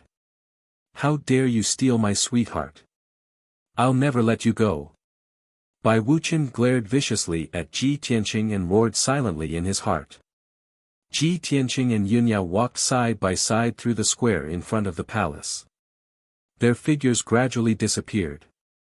The two of them did not notice that there was a servant disciple hiding behind a statue in the corner of the square with a ferocious expression. After leaving the square in front of the palace, the two of them stopped at the same time. Ji Tianqing looked at Yin Yao's beautiful face and said, "Eldest senior sister, I'm going to the Grand Peace Palace later to visit old Master Xiang." Yin Yao nodded. "Go ahead then. I won't go with you." "Okay, you've worked hard these few days. Go back and have a good rest." Ji Tianqing reminded her and waved goodbye to her. After the two of them parted, Yunyao went straight back to the White Cloud Hall to rest. Ji Tianqing went down the Red Cloud Peak and hurried to the Grand Peace Palace. When he arrived at the entrance of the Grand Peace Palace, the mute sword slave was sweeping the fallen leaves in front of the door. Seeing that he had arrived, the sword slave was obviously startled. Then, he squeezed out a smile and nodded at him. Ji Tianqing also nodded at the sword slave. Then, he stepped through the door and entered the Grand Peace Palace. When he entered the third courtyard and saw Xiang Wuji was still as usual. He was holding a white jade kettle and watering the herbs while humming a tune. Ji Tianqing came to the courtyard with a smile in his eyes. He cupped his hands and bowed to Xiang Wuji. "Greetings, Senior Xiang." Xiang Wuji stopped watering the herbs and turned to look at him with a mocking smile on his old face. "Kid, do you still remember your surname?" "Huh?" Ji Tianqing raised his eyebrows and smiled playfully. "Old master, are you blaming me for not visiting you for a long time?" Xiang Wuji rolled his eyes in annoyance. He put away the jade kettle and turned to walk into the guest hall. "Kid, you've been so happy recently and you've been flirting with that girl Yunyao. You're about to become famous in the heavenly stellar region and bring home a beauty. How would you remember an old man like me?" Xiang Wuji's tone was a bit strange. He was purposely mocking Ji Tianqing. Ji Tianqing did not feel awkward. He followed him into the guest hall and said playfully, "You've been taking care of the plants all day. You're so carefree. How would I dare to disturb you? Then again, there have been a lot of things going on recently. I really can't leave. You're so magnanimous, so don't be so narrow-minded." Xiang Wuji sat down on the rattan chair. He took out a green wine gourd and drank a mouthful. Then, he gave a cold laugh. "Yo, I haven't seen you for half a month and you've grown even more. You dare to call this old man narrow-minded?" Ji Tianqing hurriedly changed the topic, trying to evade the topic. "Half a month? I haven't come to the Great Palace in 2 months.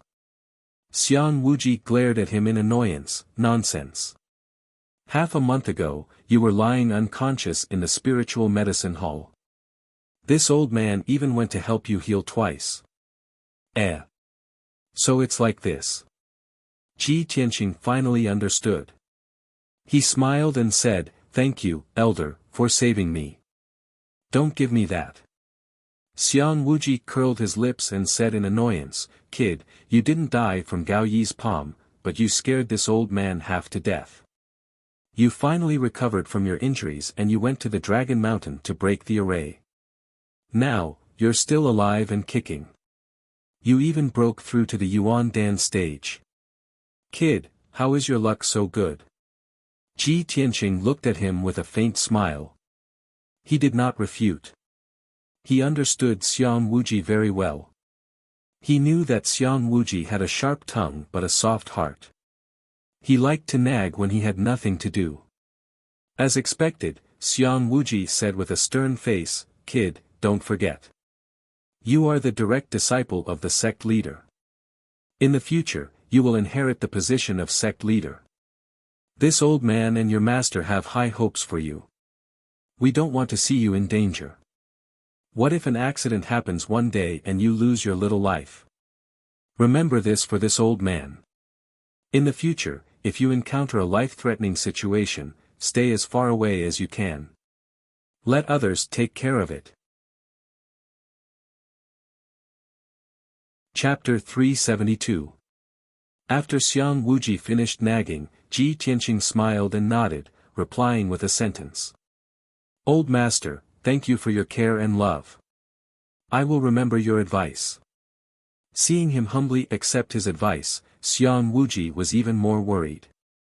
"You brat. Don't just agree, I think you don't even remember it." Ji Tianqing saw that he was going to continue lecturing him and quickly changed the topic. "That's right, old master, I came to visit you today because I have something to ask." Xiang Wuji finally stopped. He glanced at him and asked, "What is it? Alchemy or setting up formations?" Neither. Ji Tianqing shook his head and said seriously, I want to ask you about the last few moves of the Flying Star Sword technique. Xiang Wuji frowned and looked at him out of the corner of his eyes. He shook his head and said, even though you have a great opportunity and your power has increased to the Yuan Dan realm, the last few moves can only be learned by those in the Sky Yuan realm. Ji Tianqing quickly said, no problem, you can just teach it to me. I will learn it as I see fit. Oh, you brat, you have quite the tone. You don't want to give up. Xiang Wuji raised an eyebrow, a hint of a smile at the corner of his mouth. Ji Tianqing said without changing his expression, no matter if I succeed or not, I just want to try my best and think of a way to increase my power. Xiang Wuji frowned and then had an idea. He smiled and said, all right, since you have the courage, then we can make a bet. I will teach you the complete Flying Star Sword technique. If you cannot learn it, then stay in the Great Peace Palace and sweep the floor for me for a month. Ji Tianqing raised an eyebrow and showed a confident smile, then what if I can learn it? Xiang Wuji snorted coldly and said, humph. If you can learn it, then I will help you increase the power of the little black dragon and the little fox, and let them return to the Yuan Dan realm. Hearing this, Ji Tianqing nodded without hesitation and said, deal. He, since you don't believe it, then I won't be polite. Xiang Wuji grinned, put away the green wine gourd, and stood up with a solemn expression. He raised his right palm and secretly circulated his true essence, silently executing a secret technique of the profound way. A moment later, a dazzling white light gathered in his palm and condensed into a bean-sized ball of light.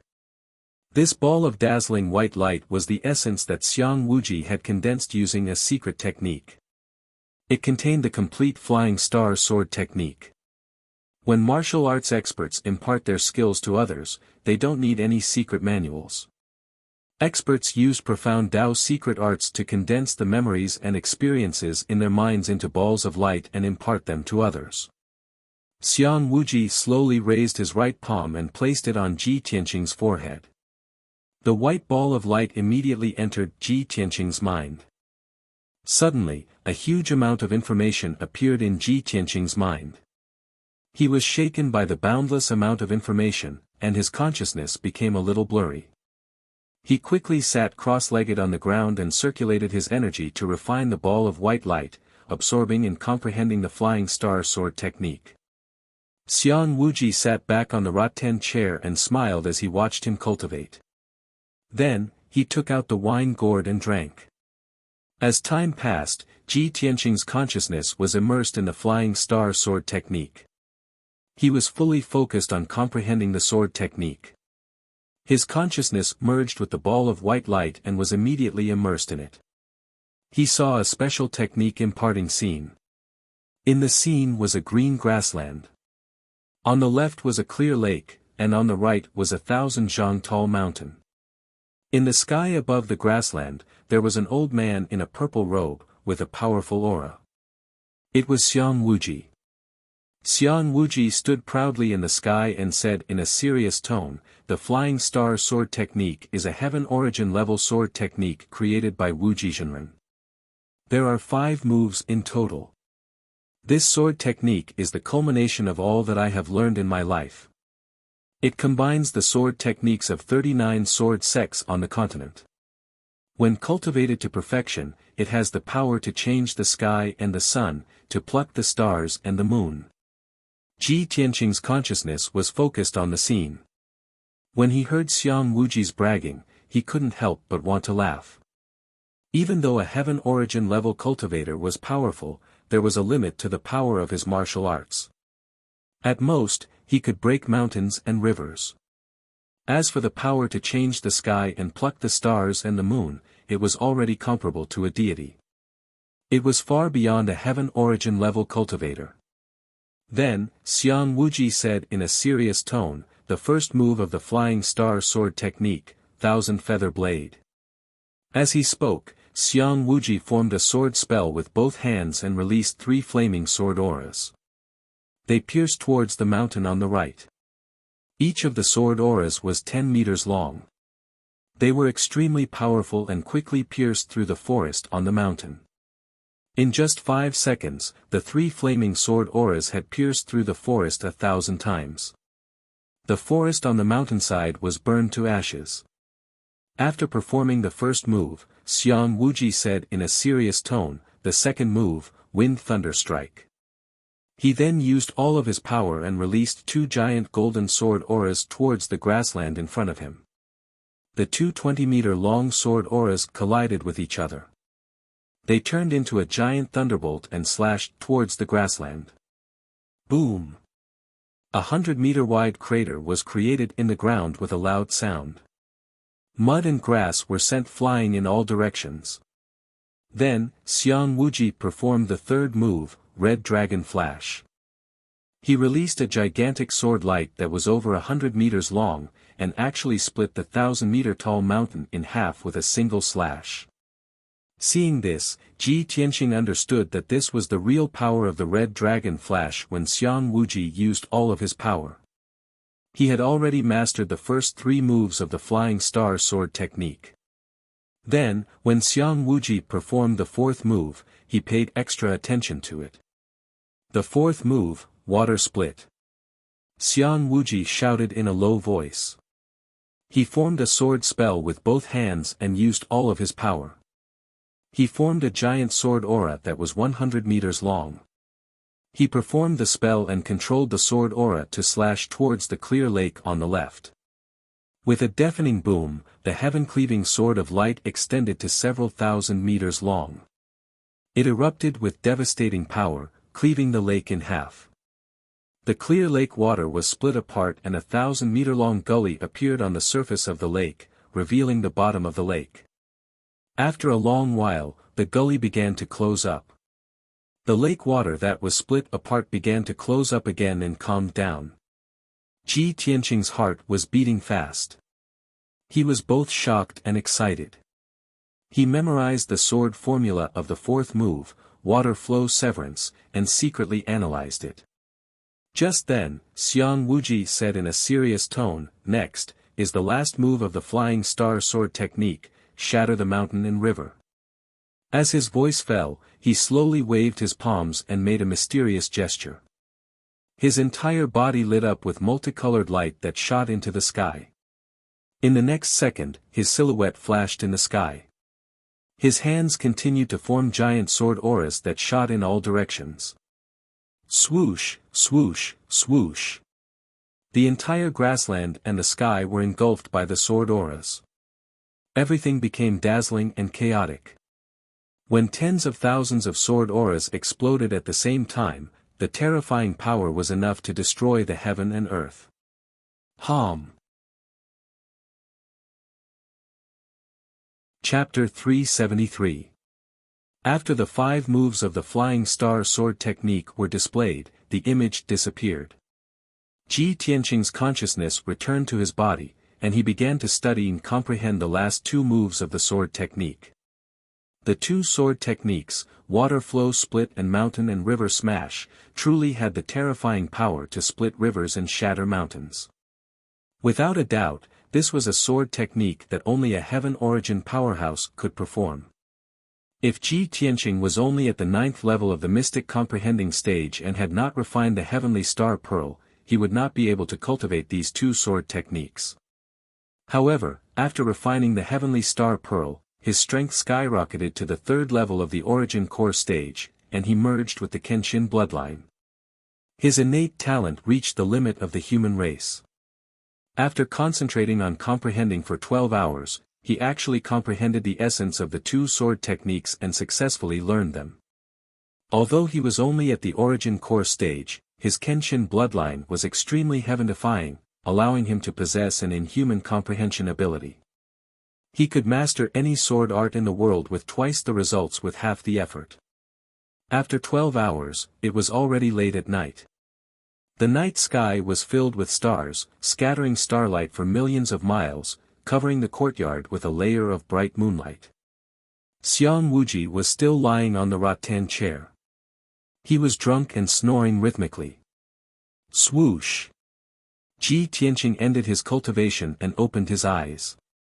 He stood up, dusted his sleeves, and turned to look at Xiang Wuji beside him with a smile on his face. Old master is still guarding here after drinking too much. Is he afraid that something will happen to me while I'm comprehending the sword technique? He muttered in his heart, walked to Xiang Wuji's side, and called out softly, "Old master, wake up. I've finished cultivating." Xiang Wuji was sleeping soundly when he was immediately awakened. He opened his eyes with a dazed expression, and asked in a muffled voice, "What? You're getting married?" Ji Tianqing looked at him speechlessly, and decided not to talk to someone who was not awake yet. Xiang Wuji shook his head to clear his head. Only then did he wake up. He raised his head to look at Ji Tianqing and asked angrily, "You finished cultivating? Have you finished cultivating? If you haven't, then go to the woodshed and sweep the fields for this old man for a month." Ji Tianqing raised his eyebrows and revealed a confident smile. He said in a playful tone, "Old master, I'm afraid I'll have to disappoint you this time. You'll have to sweep the floor yourself." After saying that, he turned around and jumped into the courtyard, starting to perform the fourth move of the flying star sword technique. "Old master, watch carefully." He put his index and middle fingers together, straight as a sword. He performed the flying star sword technique and activated 30% of his true essence. In an instant, his entire body surged with sharp sword intent that shot into the sky, and his eyes became sharp and fierce. Water split. Ji Tianqing suddenly let out a cold shout and released a 3-meter-long golden sword light.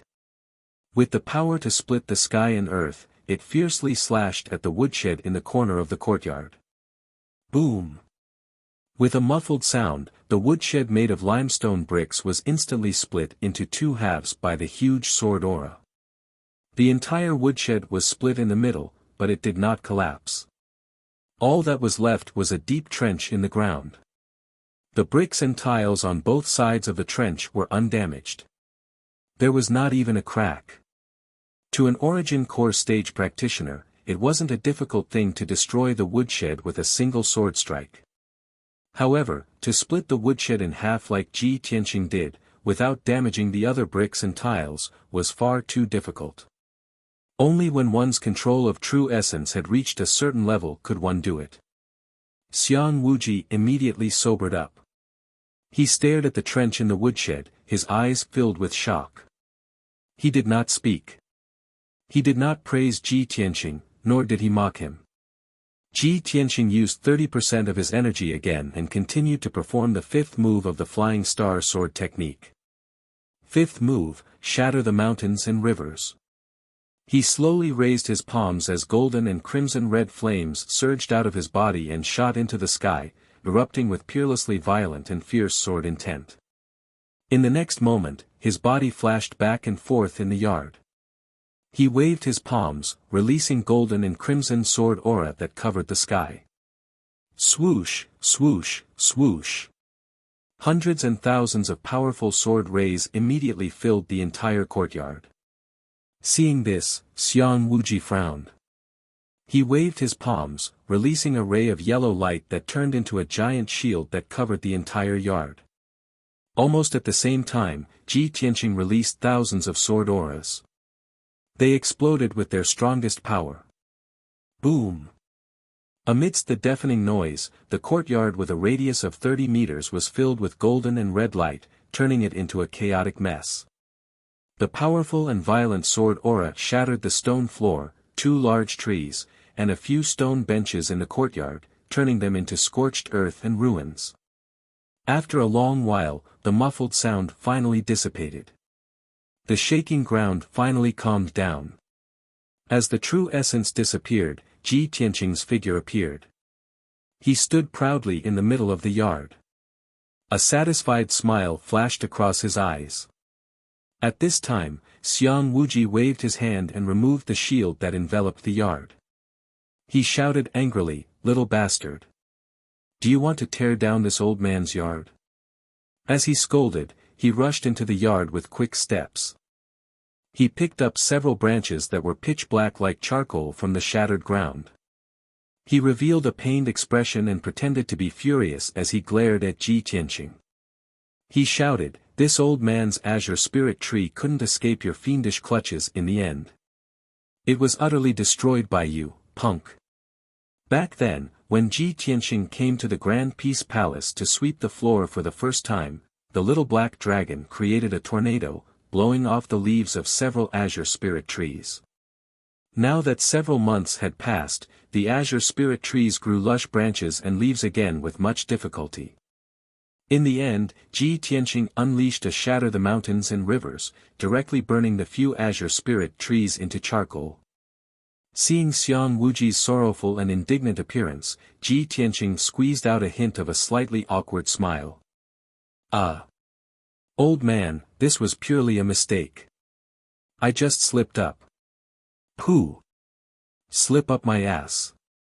Xiang Wuji spat crossly and said with a straight face, "Either way, you have to compensate this old man. Sweep the floor in the Grand Peace Palace for a month." Ji Tianqing furrowed his brows and said with a playful tone, "Old man, as the saying goes, a bet is a bet. You can't renege on the debt, right?" "What's called reneging on the debt?" Xiang Wuji glared at him and explained, "Hand over the little black dragon and the little fox. This old man will help them recover their strength. But, you must be an odd job worker for this old man in the Grand Peace Palace for a month as compensation." Ji Tianqing frowned and mused for a moment. He instantly guessed something and asked probingly, "Old man, you insist on making me stay in the Grand Peace Palace for a month. Could it be that something will happen in the near future?" A glimmer of light flashed across Xiang Wuji's eyes, and he flatly denied, "No. There definitely will be." Ji Tianqing's eyes stared at him. His gaze was clear and deep, as if wanting to see through him. Xiang Wuji ignored him and turned to walk into the hall. Ji Tianqing hurriedly followed up and asked, "Old master, what's the matter? Can you not hide it from me?" Xiang Wuji stopped and turned to look at him. He said in a serious tone, "You really want to know?" "Of course." Ji Tianqing nodded without any hesitation. His expression was very firm. Xiang Wuji was silent for a moment before saying in a low voice, "I can tell you. At least you can be prepared in advance. 4 days ago, the Central State Imperial Court sent an imperial edict. The emperor will arrive in 5 days. The imperial edict said that the emperor will come to our sect this time to take care of the situation in the heavenly stellar region and also to see the candidates for the heavenly consort. Our sect is the leader of the heavenly stellar region and a subject of the Central State Imperial Court. We can only obey the imperial edict. When the emperor arrives, our sect can only warmly welcome him and do our best to entertain him. Tianqing, you should understand what this old man means, right?" Chapter 374. Ji Tianqing knew very well that although the Sky Pillar sect was the overlord of the Tianshan region, they were also a subject of the imperial court of Zhongzhou.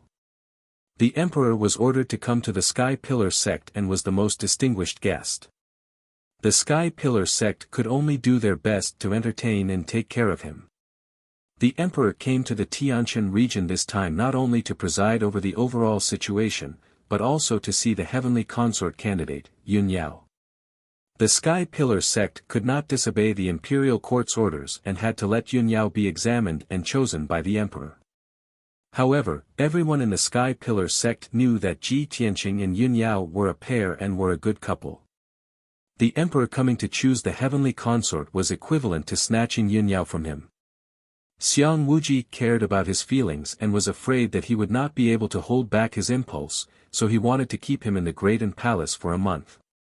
After a month, regardless of whether Yun Yao became the heavenly consort or not, the emperor would have to leave the Sky Pillar sect. In that case, at least he would not meet the emperor head-on and have conflicts. This was Xiang Wuji's intention. Ji Tianqing naturally understood. He nodded with a serious expression and cupped his hands at Xiang Wuji. "Old master, thank you for telling me this news." Xiang Wuji nodded slightly. His heart was a bit heavy as he comforted him in a low voice. "Kid, I also hope that lovers will get married. I want to see you and Yunya get married. But the imperial court is the leader of the human race and the emperor is so noble and dazzling. If the emperor really chooses Yunyao, that is your fate. When the time comes, don't be rash. No matter how strong you are, you will only die if you fight against the imperial court. Unless you can become a strong person like Kenshin, then you can make the imperial court bow their heads and be polite." Hearing this, Ji Tianqing nodded to show that he understood and did not say anything. However, his eyes were filled with determination and unyielding. He thought to himself, if the fate of eldest senior sister and I is really so rough and difficult to reunite, I will never give up. I must master Kenshin's secret art and become as strong as Kenshin. At this moment, Xiang Wuji patted his shoulder and said in a deep voice, "Leave the little fox and the little black dragon here. You can go back and rest. 5 days later, when the emperor arrives at our sect, we must all go and welcome him." Ji Tianqing removed the 100 treasures brocade pouch from his waist and passed it to Xiang Wuji. After bidding farewell, he turned and walked out of the yard, quickly leaving Great Peace Palace. Xiang Wuji held the 100 treasures brocade pouch and stood under the eaves.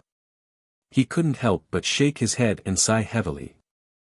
Tianqing, oh Tianqing, life is all up to fate. Once the 8 characters are set, it's hard to change them. Wealth and honor have always been decided by heaven. Why do you have to go against Tianqing's fate in marriage? If you want to achieve great things and become a martial arts expert, it's not enough to just have extraordinary talent. You also need to be able to endure. However, Ji Tianqing had already left in a hurry, so he couldn't hear his sighs. Furthermore, even if Ji Tianqing heard his words, would he really accept his fate? Half an hour later, Ji Tianqing returned to Tianqing's yard. Although when Xiang Wuji told him the news of the emperor's arrival, he was nervous and felt a sense of danger. But when he returned to Tianqing's yard, his heart had calmed down. Although the emperor is of noble birth and has unparalleled talent, reaching the Sky Origin realm in his 20s, he can be called the #1 genius of the human race. But I may not be weaker than him. I have merged with the Kenshin bloodline and cultivated Kenshin's secret techniques. I may reach the Sky Origin realm in my 20s. He sat cross-legged on the bed and silently analyzed, his heart filled with confidence. Furthermore, eldest senior sister has no interest in the heavenly consort position and has no good feelings towards the emperor. I believe that she will not choose the emperor. Even if the emperor comes to our sect, in a short 10 days, they may not develop any feelings. Even if the emperor falls in love with eldest senior sister at first sight and wants to choose her as his heavenly consort, I will not let him take eldest senior sister away. Thinking of this, Ji Tianqing's heart calmed down. He put this matter aside for the time being and started to cultivate without any distractions. In a cold and elegant room in White Cloud Hall, Yun Yao, who was wearing a white dress, was sitting on a disc array made of 1,000-year-old cold jade. Her hands were holding a spell on her knees, and she was meditating quietly with her eyes closed. The bright moonlight shone through the window grill and fell on her body, covering her with a faint layer of starlight. Her figure was hazy. It was late at night, and everything was silent. White Cloud Hall was silent. Suddenly, a palm-sized, light green bird flew in from the courtyard outside the window. This bird was round and chubby, and its round little head looked a little cute. Its green feathers were bright and shiny, and it was emitting invisible spiritual chi. Its brown eyes were very lively. Swoosh! The green bird circled around the courtyard and looked around. Then, it saw Yun Yao in the room. Her lively eyes were filled with joy. She quickly flew to the window and wanted to get in through the window grill. However, the window grill's hole was small. It twisted its chubby body and struggled a few times before it got through. After getting into the room, it flapped its wings happily and flew toward Yun Yao excitedly. Yao Yao! Yao Yao. The green bird flew to Yun Yao's side and called out to her in a clear voice.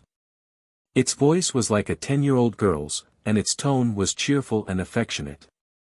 Yun Yao woke up immediately. When she opened her eyes, she saw the green bird in front of her. After being stunned for a moment, a surprised smile appeared on her pretty face. Little spiritual bird, why are you here? Did your family send you to deliver a message? Yes, yes. The little spiritual bird quickly nodded and jumped onto the stone table next to Yun Yao. It spread its wings and lay on the table, looking exhausted. Ah, I flew all the way here from Cloud Spirit Palace for 5 days and 5 nights. My old waist is exhausted. Let me catch my breath first. Yun Yao couldn't help but smile when she saw the little spiritual bird's cute and innocent appearance. She flicked her slender fingers and injected a wisp of true essence into the little spiritual bird's body. The little spiritual bird immediately became much more energetic. Little spiritual bird, tell me, who are you delivering a message for this time? The little spiritual bird quickly stood up and shook its wings. It said seriously, Yao Yao, it's a message from Madam. Oh. A message from Mother? Quickly read it to me. Yun Yao raised her eyebrows and a hint of joy appeared in her eyes. She supported her chin with both hands and looked at the little spiritual bird. Her pretty face was full of anticipation. The little spiritual bird imitated Madame Yun's tone and said earnestly, Yao Yao, the Tianjin region seems to be a little unstable recently. Mother is worried, so I asked the little spiritual bird to deliver a message to you. At the end of last month, it was your grandmother's 300th birthday. The Empress and the Emperor came to Cloud Spirit Palace with gifts for your grandmother's birthday. After the banquet, the Empress and Mother talked privately about the Emperor's concubine selection. The Empress likes you very much and wants Mother to persuade you to marry the Emperor and become a heavenly concubine. Hearing this, the smile on Yun Yao's pretty face disappeared and her eyes became a little serious. The little spiritual bird used Madame Yun's tone and continued, Mother knows that you and the Emperor have known each other since you were young. Although he has feelings for you, you have no feelings for him. If it weren't for hiding from him, you wouldn't have left Zhongzhou and hid in the remote Tianjin region. Yao Yao, Mother won't persuade you to agree, and I won't force you.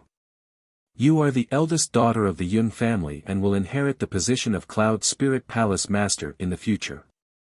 It's up to you to choose. Chapter 375. Originally, when Yun Yao learned that the Empress and the Emperor had gone to the Cloud Soul Palace to celebrate the birthday and mentioned the Emperor's concubine selection, her expression was a little serious. After hearing the little spiritual bird's report, her mood became a lot better and a smile appeared on her pretty face. Mother loves me the most. Yun Yao muttered to herself, and a trace of warmth and intimacy gushed out from her heart.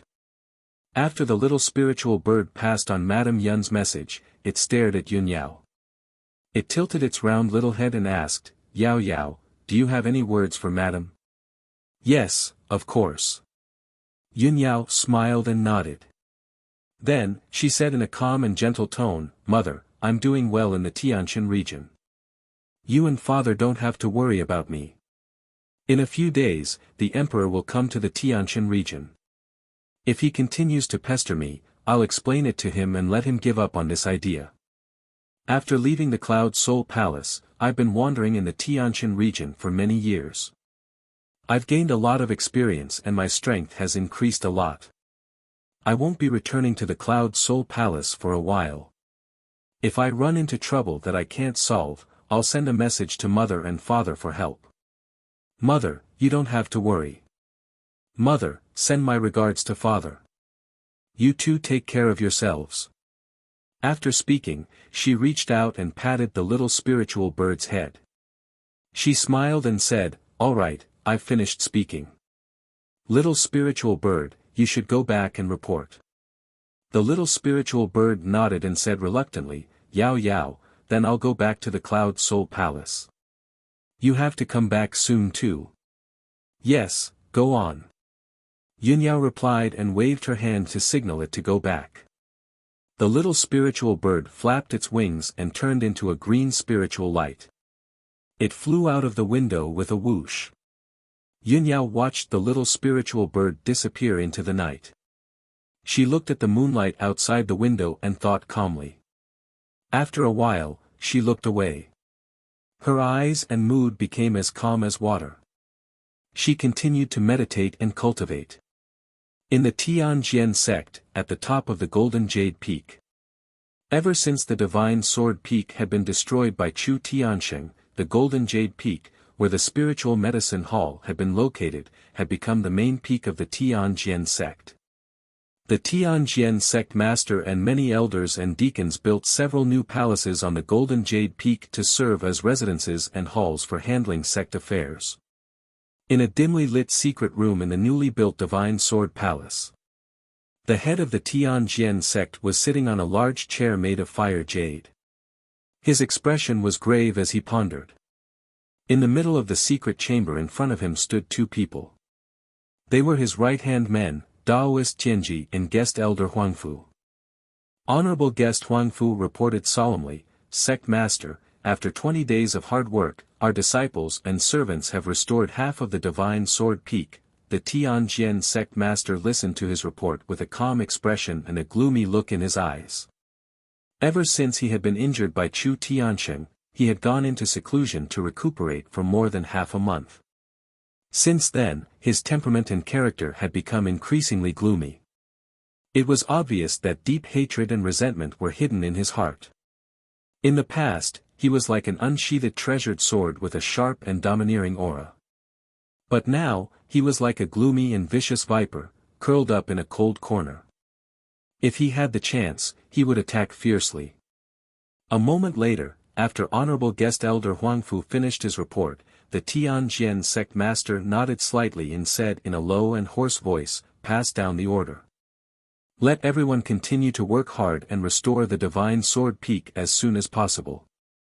Understood. Honorable Guest Elder Huangfu saluted and left. Then, Daoist Tianji stepped forward and held the silver horsetail whisk. His expression was calm as he said, "Sect master, tonight we received news that the great array of the Dragon Mountain tomb was broken by the Sky Pillar sect a few days ago. Sect master, our time has finally come. It's time to seek justice from the Sky Pillar sect. A debt of blood must be paid in blood."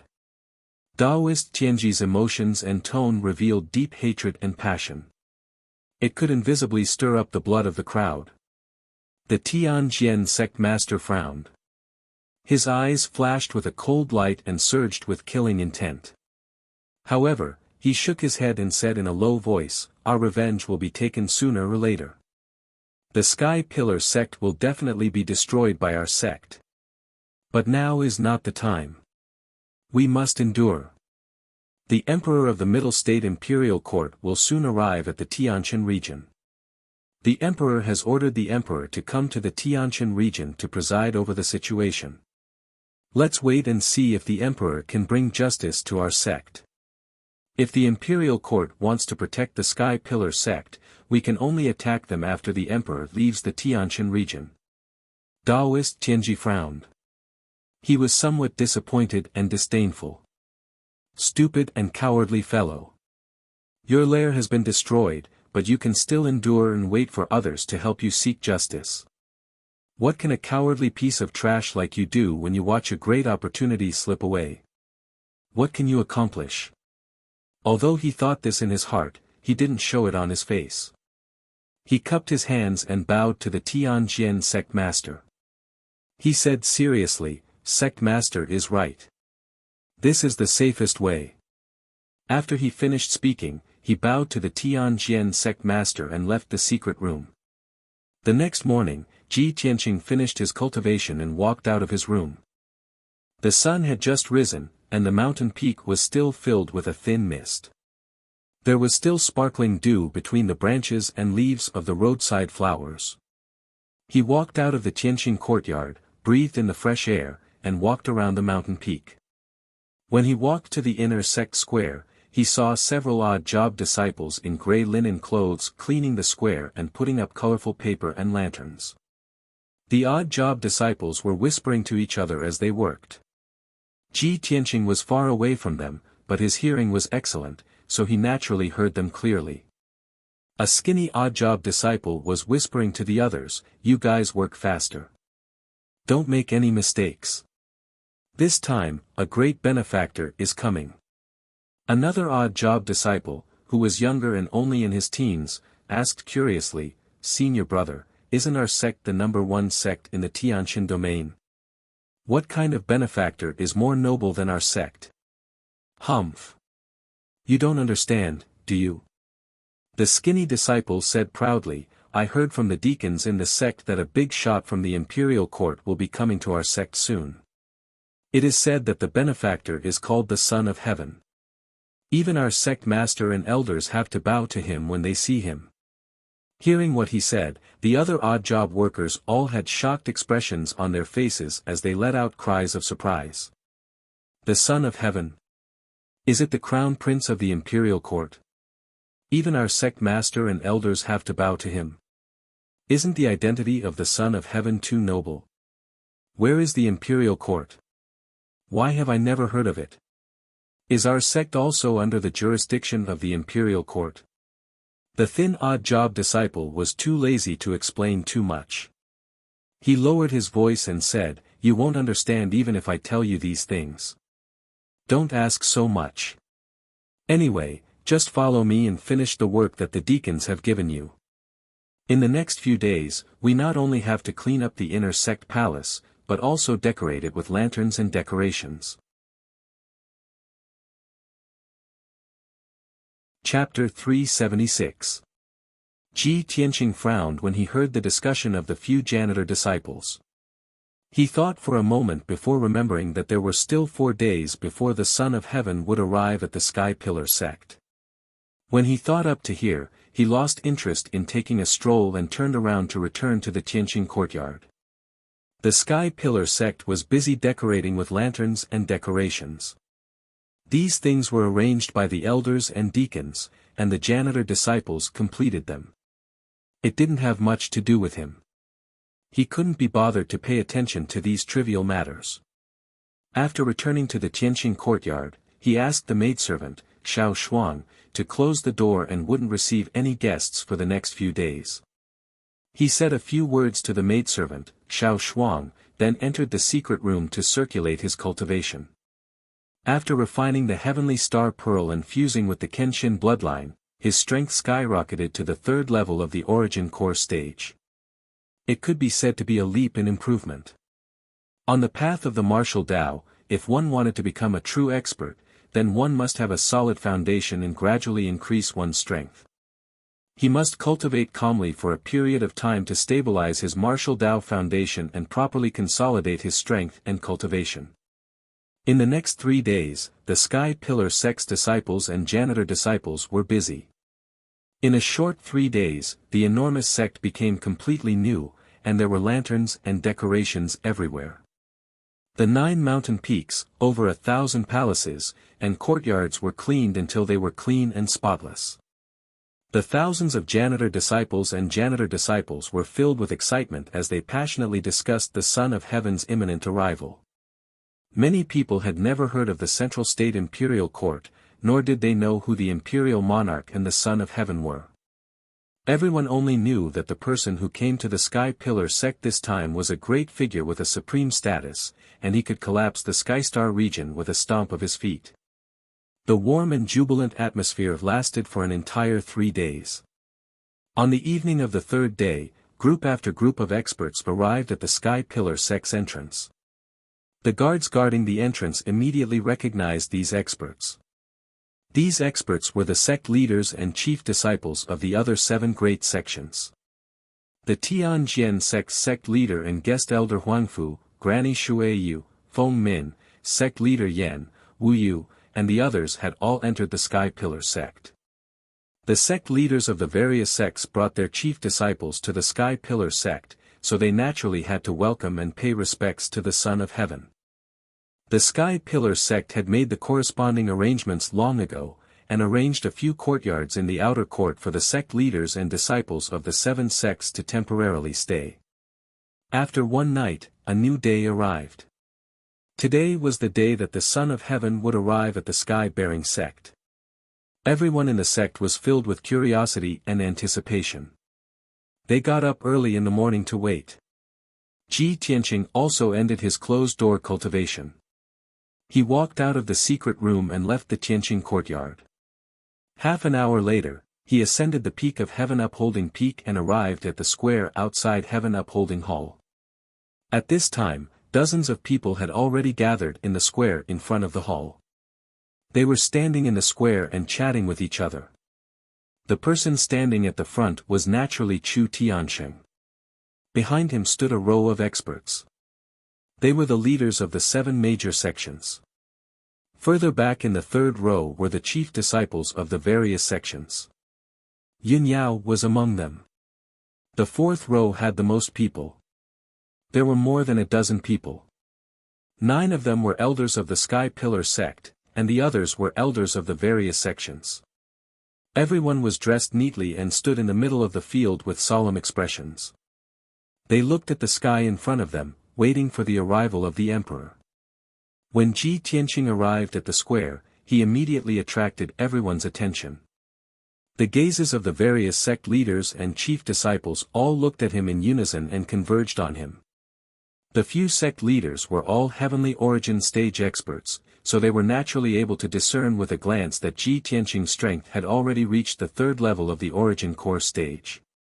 Instantly, the few sect leaders' faces went grim, and their eyes revealed shock. Granny Shuayu, the 6 Harmony sect leader Yan, and the Pill Cauldron sect leader Qi were all filled with surprise and felt it was unbelievable.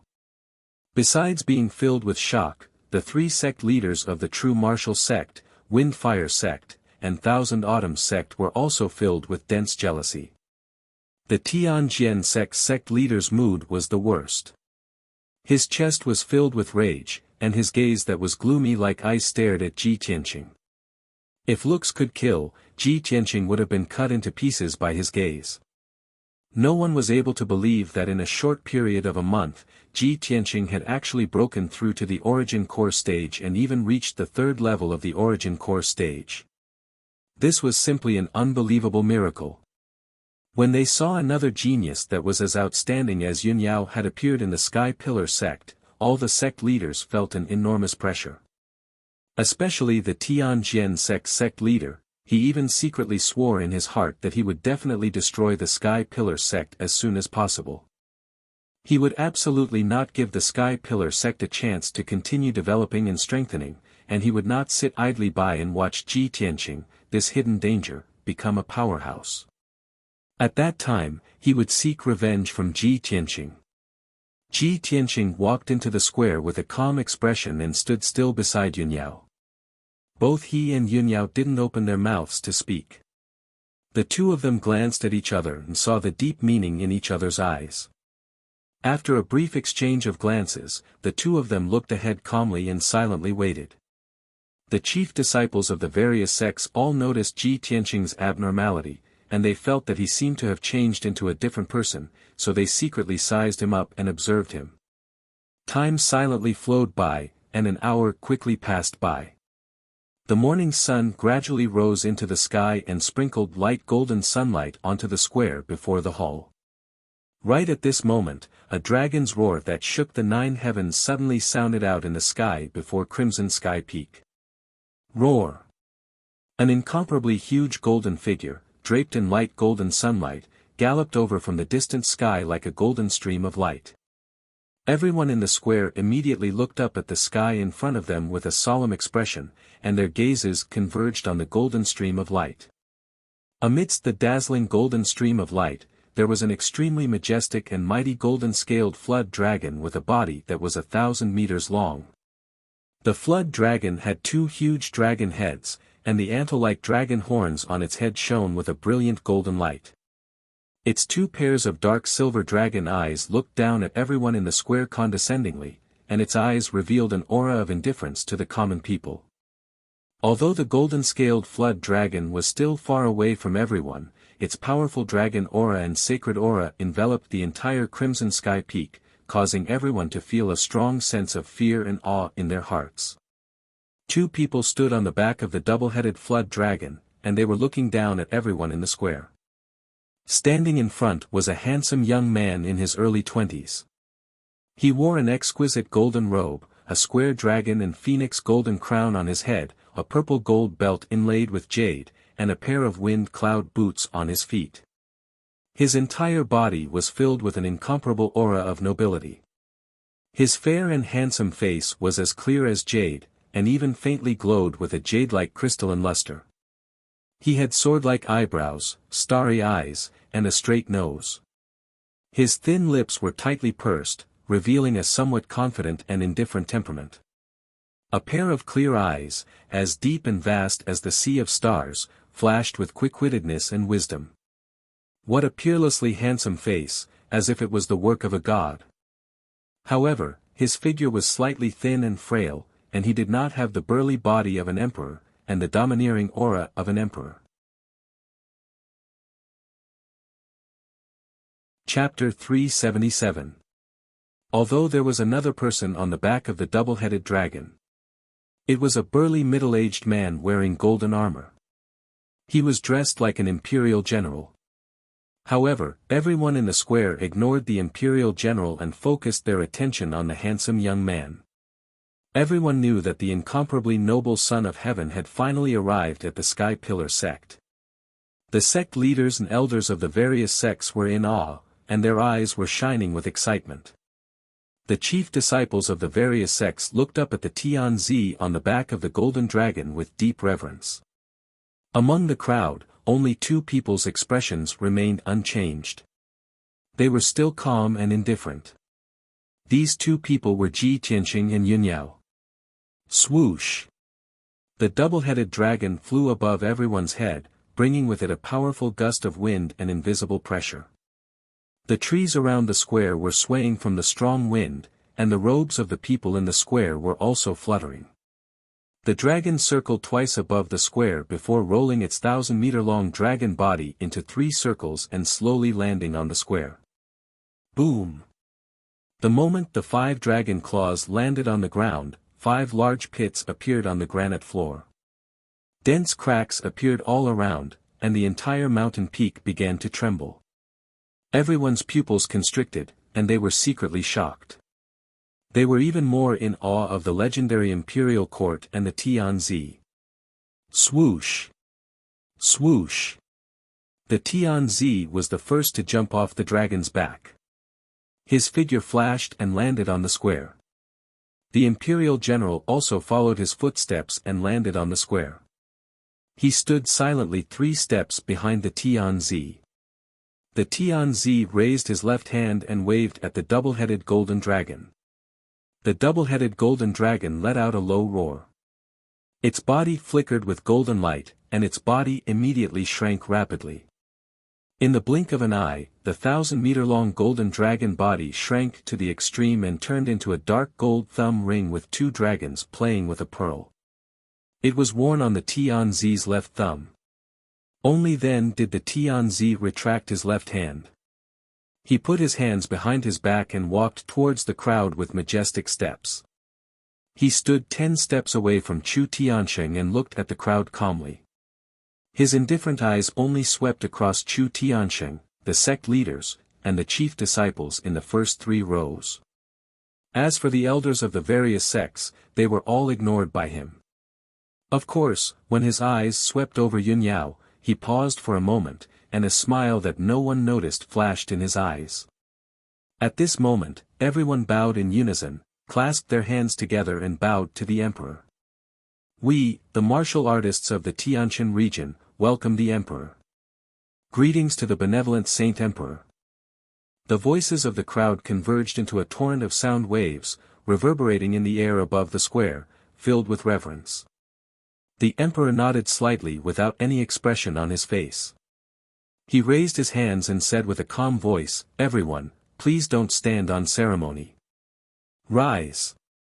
Only then did everyone stand up, put down their hands, and stared at the Son of Heaven, closely examining his true appearance. Tianzi's gaze fell on Chu Tiansheng. His tone was calm and majestic as he said, "Is this the current sect master of the sky-bearing sect, sect master Chu Tiansheng?" Chu Tiansheng hurriedly cupped his hands in salute and said respectfully, reporting to the emperor, "It is this subject." The emperor nodded and didn't say anything. Chu Tiansheng hurriedly cupped his hands and said, "Your Majesty, we are here to welcome your Majesty. We are here to listen to the orders of the imperial court, and also to see the emperor's true appearance. We are also looking forward to your Majesty coming down to preside over the overall situation of the Tianshan region. This subject has already arranged everything in the main hall. Your Majesty, please come to the main hall for a chat." After that, Chu Tiansheng bowed and stretched out his hand, making a "please" gesture. The Son of Heaven nodded and led the imperial generals to the main hall. Chu Tiansheng accompanied him on his left and right, leading the way for him. The sect masters, elders, and disciples followed closely behind. After 100 breaths, everyone entered the sky-bearing palace and took their seats in the main hall. At such a solemn moment and occasion, the arrangement of the seats was, of course, very particular. Of course, the emperor sat on the sect master's throne. The imperial guards stood beside him like stone sculptures, looking dignified and looking straight ahead. The sect masters and sect masters of the 8 major sects were divided into 2 rows, sitting on the left and right sides of the main hall. The one on the left was Chu Tiansheng, and the other 3 were Granny Shuiyu, sect master Yan of the 6 sect, and sect master Qi of the Pill Tripod sect. The 4 sect masters on the right side of the main hall, with the Tianjian sect master as the leader, sat in the main seat. The other 3 were the sect masters of the True Martial sect, the Wind-Fire sect, and the Qianqiu sect. As for the elders and chief disciples of the various sects, they were not qualified to sit. They all stood behind their own sect masters. Ji Tianqing and Yun Yao stood side by side behind Chu Tiansheng, Feng Min stood behind Granny Shuiyu, and Wu Yu stood behind sect master Yan. Behind the Tianjian sect master, there was only a guest elder, Huangfu. After all, Shi Wenyu had died long ago, and the Tianjian sect had yet to appoint a new chief disciple. Tian Ziduan's dignified gaze swept across everyone present, and he said solemnly, "Fellow Taoists, I came to the Tianshan region under the orders of the imperial court to preside over the overall situation of the Tianshan region. Only by maintaining the stability of the Tianshan region can we ensure the peace and prosperity of our race, and that the people can live and work in peace and not be disturbed by the flames of war. Sect masters, you are in charge of the foundation of your sects and occupy the ancient star realm. Naturally, you have the responsibility to guard the peace of your region. I am here to preside over the overall situation, so I need all of you to cooperate well." The 8 sect masters nodded inwardly. They stared at Tian Ziduan with faint anticipation in their hearts. All of the sect masters were well aware of the conflict between the Tianjian sect and the Sky Pillar sect. Everyone secretly wondered what Tian Ziduan's attitude would be. How would he resolve this matter? At this moment, Tian Ziduan continued, "I am new here and do not understand the situation. Sect masters, please introduce yourselves first." Chu Tiansheng stood up first, cupped his hands, and bowed to Tian Ziduan, introducing himself. Immediately after, Granny Shuiyu, sect master Yan, sect master Qi, and the others all stood up and bowed, introducing themselves. A moment later, the 8 sect masters finished introducing themselves, and Tian Ziduan also remembered everyone's names and characteristics. He looked at Chu Tiansheng and asked, "Sect master Chu, I received news a month ago that the Tianjian sect and your esteemed sect have some unresolved grievances that have even evolved to the point of fighting. I wonder if sect master Chu can dispel my doubts and tell me the origin of the grievances between the 2 sects, as well as the whole story." Chu Tiansheng was startled. He obviously did not expect Tian Ziduan to act so swiftly and decisively, wanting to mediate the matter as soon as they met. Before he could speak, the Tianjin sect master stood up and quickly walked to the center of the hall. The Tianjin sect master bowed to Tian Ziduan and said indignantly, "Greetings, Tian Ziduan. I am the Tianjin sect master, Gao Yi. Tian Ziduan, as the number one sect in the Tianjin region, the Sky Pillar sect has gone too far. Not only did they kill my disciples, but they also destroyed my sect's hundreds of years of foundation." Chapter 378. The sect master of the Tianjin sect, Gao Yu, stood in the Sky Pillar Hall and angrily complained about the Sky Pillar sect's crimes. He talked non-stop, starting from 100 years ago, all the way to his birthday banquet last month. Under his description, the Sky Pillar sect had completely turned into a tyrannical and arrogant evil sect that committed all kinds of crimes. Perhaps he was acting, or perhaps he was truly sad. When he talked about how Shi Wenyu was killed, how he was injured by Chu Tiansheng, and how the divine sword peak was destroyed, he was still weeping. His tragic tone and cries could really move anyone who heard it and shed tears upon seeing it. When the sect masters and elders in the hall saw Gao Yu's appearance, their expressions became very complicated and many thoughts appeared in their minds. Granny Shui Yu looked at him coldly and sneered in her heart, "Gao Yu, this shameless guy, he's really not afraid of losing face. In front of the sect masters and the emperor, he can actually act so miserably and realistically. It seems that he's already shameless in order to complain about the Sky Pillar sect." Sect Master Yen and Sect Master Qi also looked at Gao Yu with strange expressions. Their eyes were filled with contempt and disdain. This Gao Yu really doesn't care about his status and face. He's completely shameless. AI, this guy can really act. He actually inverted right and wrong to falsely accuse the Sky Pillar sect. I hope the emperor won't be deceived by him. On the right side of the hall, the Thousand Autumns sect master, the True Martial sect master, and the Wind Fire sect master snickered in their hearts and agreed with Gao Yu's actions. In the hearts of the three sect masters, all kinds of thoughts appeared. He, Chu Tiansheng must be stupid, right? He definitely didn't think that Gao Yu would directly complain in front of the emperor, right? Chu Tiansheng, with the emperor present, let's see how you explain this time. The emperor doesn't know the inside story and will definitely be deceived by Gao Yu in this situation. Even if it's to appease Gao Yu, he will definitely blame or severely punish the Sky Pillar sect. Chu Tiansheng's expression was naturally gloomy. His eyes were cold from the shameless Gao Yu and his hands were trembling. However, the emperor was sitting in the main seat and listening to Gao Yu's complaints expressionlessly. He couldn't rashly stand up to defend himself. In that case, if he quarreled with Gao Yi in public, not only would he not be able to clear his name, but it would also have the opposite effect. He did his best to suppress his anger, but a cold smile hung on his lips as he glared at Gao Yi, watching Gao Yi's performance. Finally, after a quarter of an hour, Gao Yi finished speaking.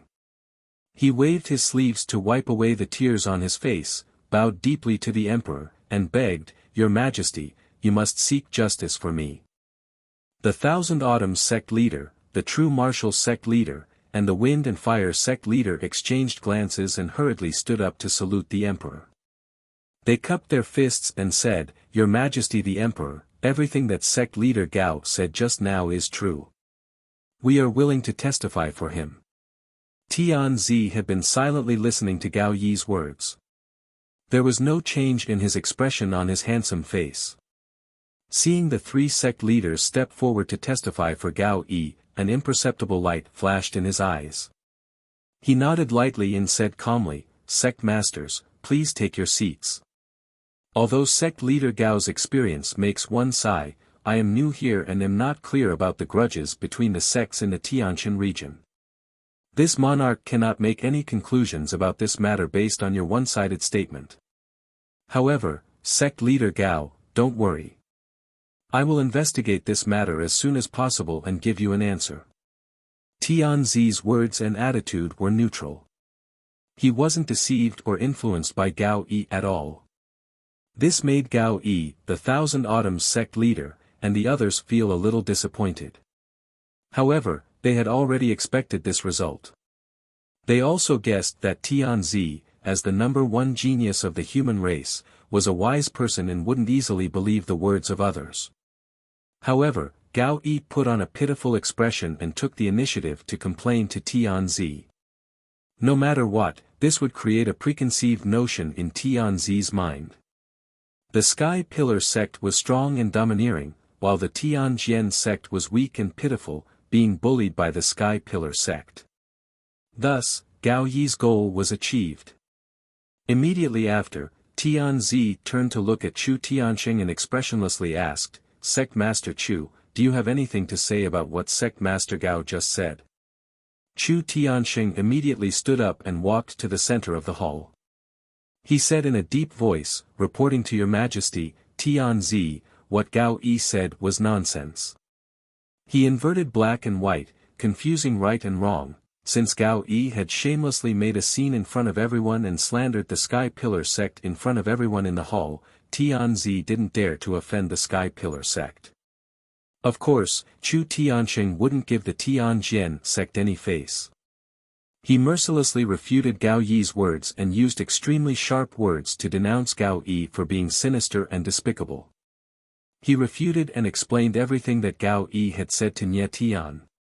After a full half an hour, he finished explaining everything. Granny Shuiyu, sect leader Yan, and sect leader Qi all stood up and bowed to Tianzi, confirming that Chu Tianxing's words were true. Gao Yi sat on the right without saying a word. His face was also livid with anger, and his eyes were filled with anger as he stared at Chu Tianxing. Tianzi nodded expressionlessly and said calmly, "Sect leader Chu, please take a seat." The two sect leaders have different opinions about the same thing. They both have their own grievances and difficulties. It seems that the conflict between the two sects has been brewing for a long time. The grievances have accumulated over time and can no longer be easily resolved. In that case, please don't be impatient and wait patiently for a few days. After this emperor investigates clearly, I will naturally make a decision. At that time, this emperor will distinguish between right and wrong for the two sect leaders. Since Tianzi had spoken, Chu Tianxing and Gao Yi couldn't say anything more. Naturally, they nodded in agreement. Next, Tianzi looked at the other sect leaders and asked if there were any grievances between the sects that were difficult to resolve. The sect leaders were silent and hesitant. No one took the initiative to speak, and no one stood up to complain. After all, the two strongest forces in the Tianjin region were the Sky-bearing sect and the Tianjian sect. The grievances between the two sects had developed to the point where they couldn't tolerate each other and were about to go to war. This time, Tianzi came to the Tianjin region mainly to resolve the grievances between the two sects and stabilize the overall situation. Although there were some grievances between the other 6 sects, they were all small frictions and conflicts. In this kind of situation, no one was willing to talk about those small matters. It would only make people laugh and might not be able to resolve it effectively. Seeing that everyone was silent, Tianzi didn't ask anything and said in a solemn tone, "Since the 6 sects are still harmonious, then this emperor is relieved. Next, this emperor will stay in the Sky-bearing sect for a while to thoroughly investigate and resolve the grievances between the two sects. Sect leaders, please stay in the Sky-bearing sect for a few days to help this emperor understand the situation and contribute to the peace and stability of the Tianjin region." Chapter 379. After the meeting ended, the sect leaders led their elders and chief disciples out of the towering sky hall. Everyone left the red firmament peak and returned to the courtyards on the mountainside of the towering sky peak to rest. In the towering sky hall, only Tianzi, the imperial general, Chu Tianxing, Ji Tianxing, and Yunyao were left. Tianzi's gaze fell on Yunyao, and there was a touch of emotion in the depths of his eyes. He wanted to greet Yunyao and chat for a while, but there were others present in the hall, so it was not appropriate. Chu Tianxing cupped his hands to Tianzi and said, "Your Majesty Tianzi, you have come all the way from Zhongzhou. The journey must be tiring, so you should rest early. I have arranged a residence for your Majesty Tianzi. Please follow me."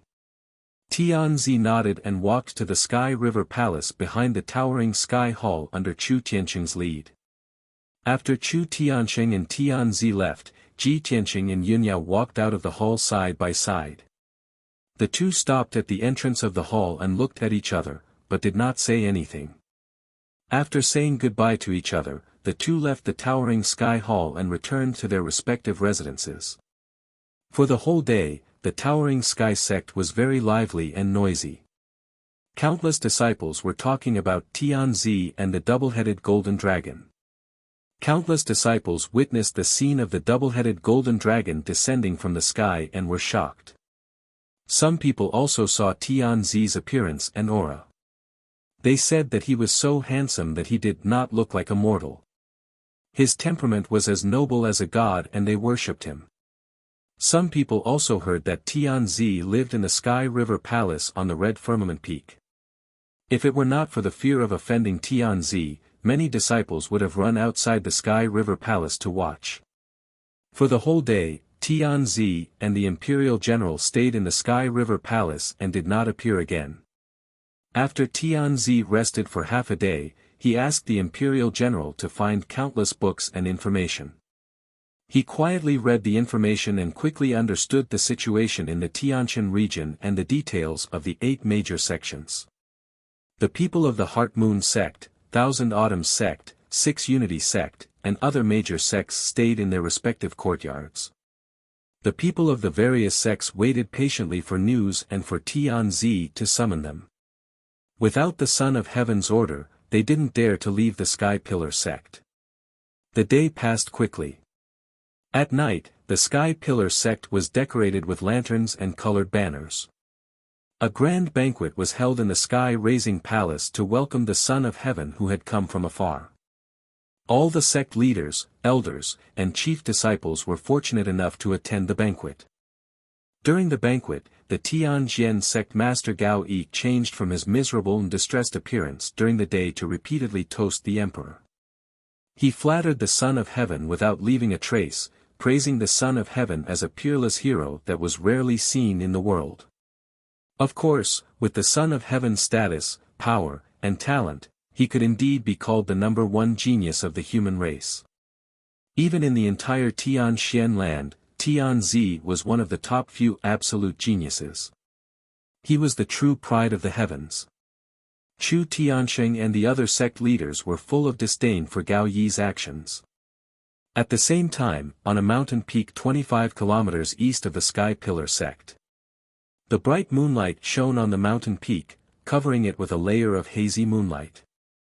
On a giant rock on the mountain peak, a man and a woman were standing. They were looking at the Sky Pillar sect with cold eyes.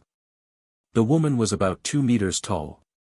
She wore a long black robe, a cloak, and a veil. Only a pair of dark red eyes could be seen.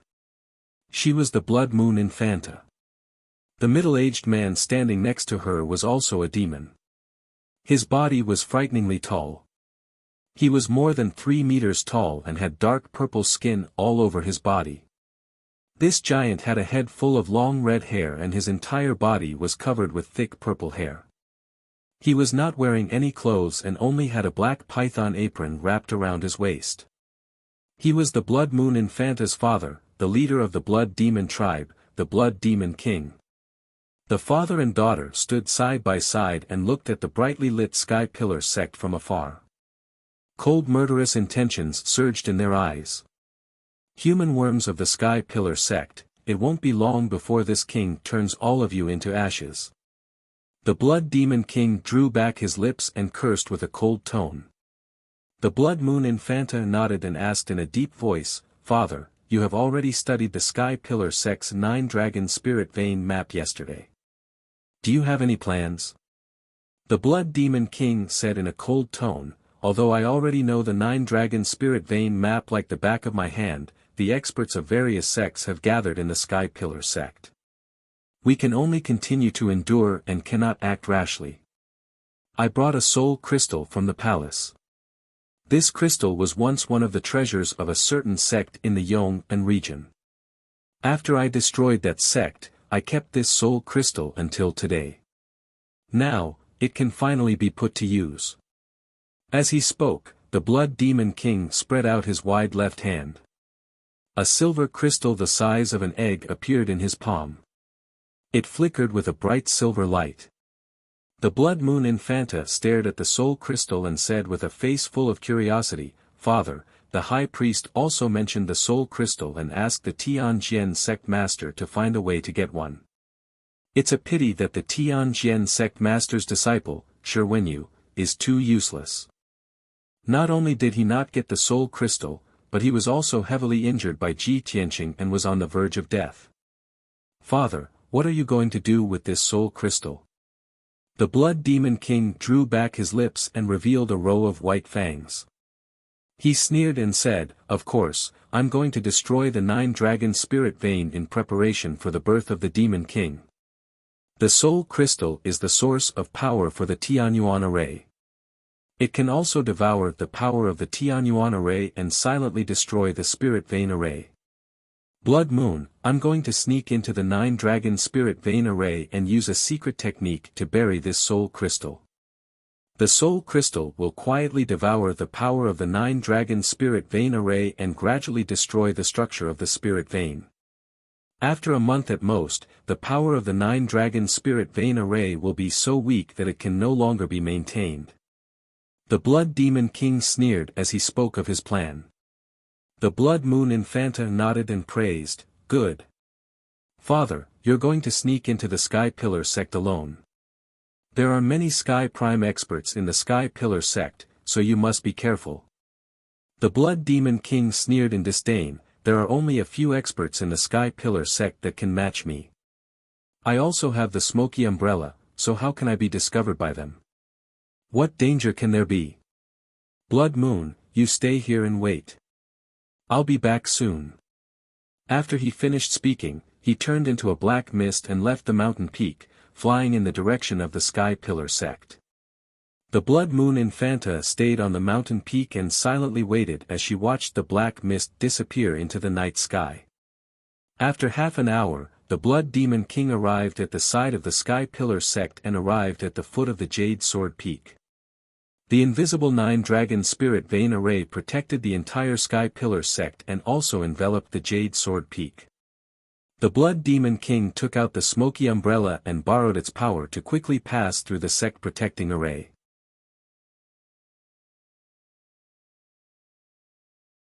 Chapter 380. The Blood Demon King was a Sky Origin Realm expert, and with the smoky umbrella in his hand, he was like a tiger that had grown wings. He shuttled through the pitch-black underground without making any sound or emitting any demonic power fluctuations. Unless a Sky Origin Realm expert approached him, no one would be able to detect his aura.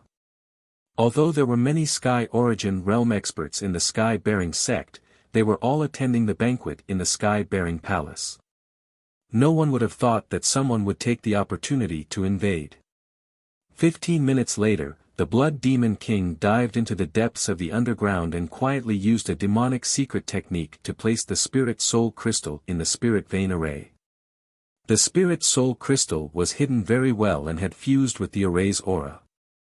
It was impossible for anyone to discover it. After doing all this, the Blood Demon King sneered and silently left the underground. 30 minutes later, he returned to the mountain peak 50 miles away from the Sky-bearing sect and appeared beside the Blood Moon Infanta. Seeing that he had returned safely, the Blood Moon Infanta hurriedly asked, "Father, did the plan go smoothly?" "Of course it went smoothly." The Blood Demon King sneered confidently.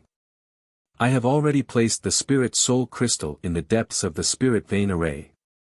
After 1 month, the power of the Spirit Vein array will be exhausted.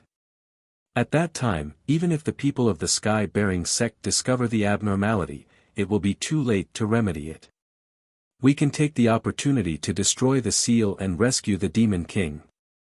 The Blood Moon Infanta's blood boiled and she clenched her fists in excitement. Great. Father, we will succeed soon. Yes. The Blood Demon King nodded and said, however, it is still too early to be happy. I still need to make more preparations.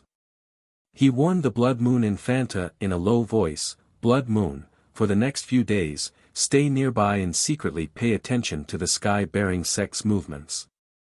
If there is any news from the sky-bearing sect, you must immediately send a message to me. In addition, you must also pay attention to hiding. Don't be discovered by the people of the sky-bearing sect. I understand. The Blood Moon Infanta nodded solemnly and asked in confusion, Father, what are you going to do? Aren't you coming with me? The Blood Demon King grinned and said in a playful tone, I haven't been to the ancient star realm for many years. Since I've returned, I must ensure that the plan goes smoothly. This king has an old friend in the ancient realm. It's time to go see her. Hearing this, Blood Moon Infanta vaguely understood something. She nodded and didn't ask any more questions. After that, the Blood Demon King left the smoky net umbrella to her, turned into a black mist, and flew away. She remained alone at the peak of the mountain, sitting on a millstone and silently watching the bright lights of the Sky Pillar sect. The noisy and bustling night with undercurrents finally came to an end. The next morning, when the sun had just risen, there was still a faint layer of morning mist between the peaks of the sky-bearing sect.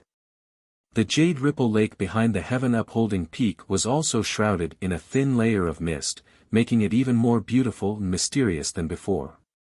The clear water rippled in the lake, and the willow trees swayed gently on the shore. Not far away from the spirit herb garden, there were still waves of fragrance from the plants. The scenery by the lake was really fresh and elegant. At this time, a young man and woman were taking a stroll on the bluestone path under the willow trees by the lake. The man was tall and handsome. He wore a brocade robe and a pair of gold-rimmed firewalking boots. His long hair was tied up with a jade crown, making him look like an immortal. There was no doubt that he was the son of heaven, Long Yunxiao. The woman beside him was wearing a long white dress. She had an extremely beautiful appearance and a cold temperament. She was Yunyao. Yesterday, Long Yunxiao had arrived at the sky-bearing sect for the first time. He had to accept the visits of the various sect masters, so he naturally had to dress up. He wore a golden robe and a crown. Today, he didn't plan to deal with sect matters. It was his private time, so he changed into casual clothes. Even so, he was still extraordinarily handsome, and his temperament was noble and graceful. The two strolled along the path by the lake. Although they were walking side by side, they maintained a distance of 2 steps between each other. This distance was just right. It didn't appear to be close, but it wasn't too distant either. It was a normal distance between ordinary friends. Long Yunxiao seemed to be in a good mood. He smiled and said in a gentle tone, Yao Yao, I remember the first time I saw you was 9 years ago. That was at Uncle Yun's 100th birthday banquet. That night, you were wearing the water moon frozen star dress. Although you were still young, you were already a little beauty who suppressed the entire audience and stunned all the guests. I didn't expect that 9 years would pass in the blink of an eye. You've become a peerless beauty and the #1 genius of the Tianshan region. Time really flies. As Long Yunxiao spoke, his eyes revealed a look of reminiscence. A smile also appeared on his handsome face. Yunyao was still as calm as usual. Her temperament was cold and she didn't have much of a reaction. Son of heaven, you disturbed my sleep early in the morning and asked me to take a stroll by the lake. Are you trying to help me remember the past? There's no need to mention those things of the past. You should just get to the point. Long Yunxiao wasn't angry. Instead, a playful smile appeared on his face. Yao Yao, I didn't expect that after staying in the Tianshan region for a few years, your personality would change a little. You're not as cold as before. He knew very well that Yunyao's personality was even colder in the past. She wouldn't say so much to him. Yun Yao frowned slightly but didn't say anything. Long Yunxiao continued, Yao Yao, I know that the reason why you left the Cloud Spirit Palace, left the central state, and came to this remote Tianqian region was to avoid me. But now, the Emperor and Mother are going to choose a concubine for me. They've chosen the 3 most outstanding candidates from the 9 regions.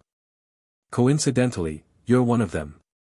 Yao Yao, don't you think that this is fate and our destiny? Even if you ran to this remote Tianqian region to avoid me, you still have to reunite with me in the end. After saying that, he looked at Yun Yao with a gentle gaze. His face was full of tenderness. Yun Yao glanced at him and said indifferently, You should know that I don't believe in fate. I only believe that man can conquer the heavens. Of course, my fate is in my control. Also, I heard that the other 2 heavenly concubine candidates aren't bad either. In terms of looks, they're alluring beauties. In terms of talent, they're top geniuses. Why don't you consider them? A smile flashed across Long Yunxiao's eyes. He raised his eyebrows and said, Yao Yao, can I interpret your words as jealousy? Yun Yao looked at him indifferently and said coldly, You're thinking too much. Long Yunxiao said to himself, Yao Yao, you should know that from the first time I saw you, I've decided that you'll be my heavenly concubine. With such a beautiful woman like you, how could other women enter my eyes? Compared to you, they're all ordinary women. I know that you don't want to be my heavenly concubine, but it doesn't matter. I won't force you to do something you don't want to.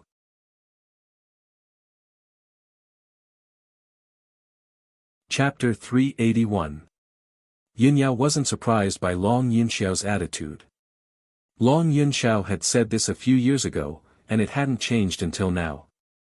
She couldn't help but frown. She said calmly, Son of Heaven, you know that it's impossible. Why are you wasting time on me? Long Yunxiao's voice was still gentle. With our talent and strength, we don't lack time. We can live for 300 to 500 years. I will always wait for you. Yun Yao glanced at him and didn't say anything else. Both of them were very firm.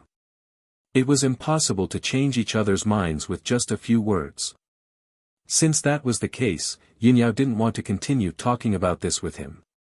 She remained silent and strolled along the bluestone path by the lake. Her eyes were fixed on the misty lake. Long Yunxiao walked beside her and talked about some interesting past events. His eyes and tone were very gentle from beginning to end. No matter what Yun Yao's reaction was or what her attitude was, he was always gentle and gentlemanly. This had been the case for many years, and it hadn't changed even now. 15 minutes passed quickly. At this moment, a young man in a white robe walked over from the bluestone path in front of them. The young man in the white robe was also strolling by the lake. The 2 of them met unexpectedly. When Yun Yao saw the young man in the white robe walking over, her cold expression and eyes softened a lot. She greeted him. Junior brother Tianqing, good morning. Without a doubt, the young man in the white robe walking over was Ji Tianqing. After the banquet last night, he didn't sleep at all. He had been meditating and cultivating. When dawn came, he casually walked around the towering sky peak. Unknowingly, he arrived at the Jade Wave Lake at the back of the mountain. He did not expect to meet Yun Yao and Long Yunxiao, who was beside her, here. Ji Tianqing was stunned for a moment. Then, he calmly walked in front of the 2 of them and greeted them with cupped fists. Greetings, Your Majesty. Eldest senior sister, the 2 of you sure are in a good mood. Are you here to admire the scenery of Jade Wave Lake so early in the morning? He calmly looked at Yun Yao and Long Yunxiao and chatted with them. His mood didn't change at all. Long Yunxiao looked at him and smiled. He nodded in return. However, Long Yunxiao was not familiar with him. He only knew that he was Chu Tianqing's personal disciple, so he did not speak to him. However, Yun Yao walked to Ji Tianqing's side and stood face to face with him. She said in a gentle tone, Junior brother Tianqing, Tianzi and I have known each other since we were young. This time, he was ordered to come to the Heavenly Star region to take charge of the situation. He also came to visit me on the way, so he invited me to take a walk by the lake early in the morning, Yun Yao explained briefly. Although her expression was normal, Ji Tianqing felt that something was amiss when he heard it. He thought to himself, so Big Senior Sister and Tianzi have known each other since they were young. In that case, my previous guess was not wrong. Eldest Senior Sister's background is indeed not simple. Eldest Senior Sister is explaining to me in person. Are you afraid that I will misunderstand something? He already had a sense of propriety in his heart, so he said to Yun Yao and Long Yun Shao, I didn't expect eldest senior sister and Tianzi to be friends. Since old friends have met, of course I should visit and greet them.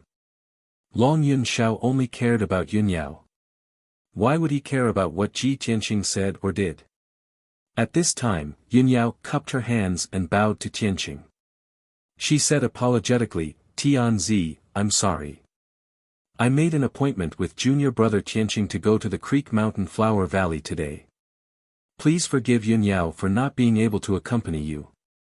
Goodbye. Hearing this, Ji Tianqing and Long Yun Shao were stunned.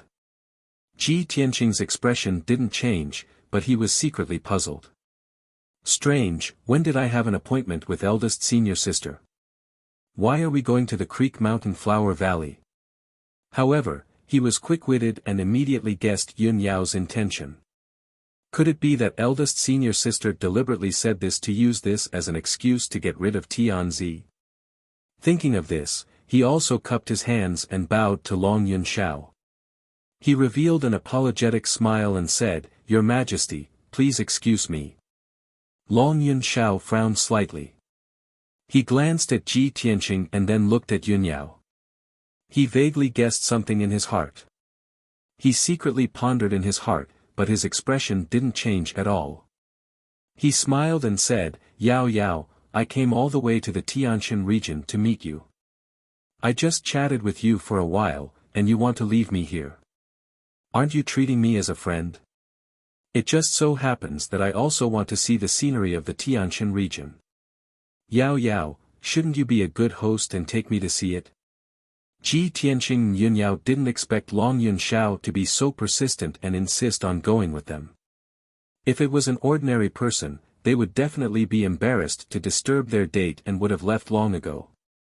However, Long Yun Shao was an honored guest and they were disciples of the Sky Pillar sect. They should be warmly received. Moreover, Long Yun Zhao's words were neither light nor heavy. He was jokingly reprimanding Yun Yao, making it impossible for Yun Yao to refuse. Helpless, she could only say calmly, since Tianzi also wants to see the scenery, as disciples of the Sky Pillar sect, we naturally have to entertain you. Tianzi, please. Then, Yun Yao, Ji Tianqing, and Long Yun Shao left the Jade Lake together and walked towards the Creek Mountain in the depths of the Sky Pillar sect. The Creek Mountain was one of the 9 peaks of the Sky Pillar sect. It was located in the deepest part of the mountain range and the scenery was very beautiful. There was a valley in the Creek Mountain that was filled with 5-colored spirit flowers. The flowers didn't wither all year round and the scenery was beautiful and pleasant. Ever since Ji Tianqing entered the Sky Pillar sect, he had been busy cultivating and increasing his strength and had never been to the Creek Mountain. After the 3 of them left the Sky Pillar Peak, they quickly walked through the forest between the peaks and went straight to the Creek Mountain's Flower Valley. Yun Yao had a cold personality and Ji Tianqing had an introverted personality. The 2 of them weren't good at talking and socializing. Long Yun Shao was eloquent, but he hid his thoughts and didn't chat with Yun Yao and Ji Tianqing on the way. He silently observed Ji Tianqing and Yun Yao. From some clues, he could see that Yun Yao's attitude towards Ji Tianqing was both trusting and close. The 2 of them walked side by side and were only half a foot apart. They didn't feel strange at all. In Long Yun Zhao's eyes, this distance made them seem as intimate as a couple, making him feel a little gloomy. However, Long Yun Shao understood Yun Yao's temperament very well. He had known Yun Yao for many years, but when had he ever seen Yunyao take the initiative to get close to someone? With Yunyao's taste, how could she fall for such an ordinary person? She's only doing this to deliberately avoid me. Thinking of this, Long Yunxiao felt a lot more relieved. After an hour, the three of them were about to reach the foot of the creek mountain. At this time, Long Yunxiao's spiritual sense inadvertently discovered that there was a white-browed old man in a yellow robe who seemed to have been following them 100 meters behind them. The white-browed old man was short and fat with a goatee on his chin. His strength had also reached the peak of the origin core stage.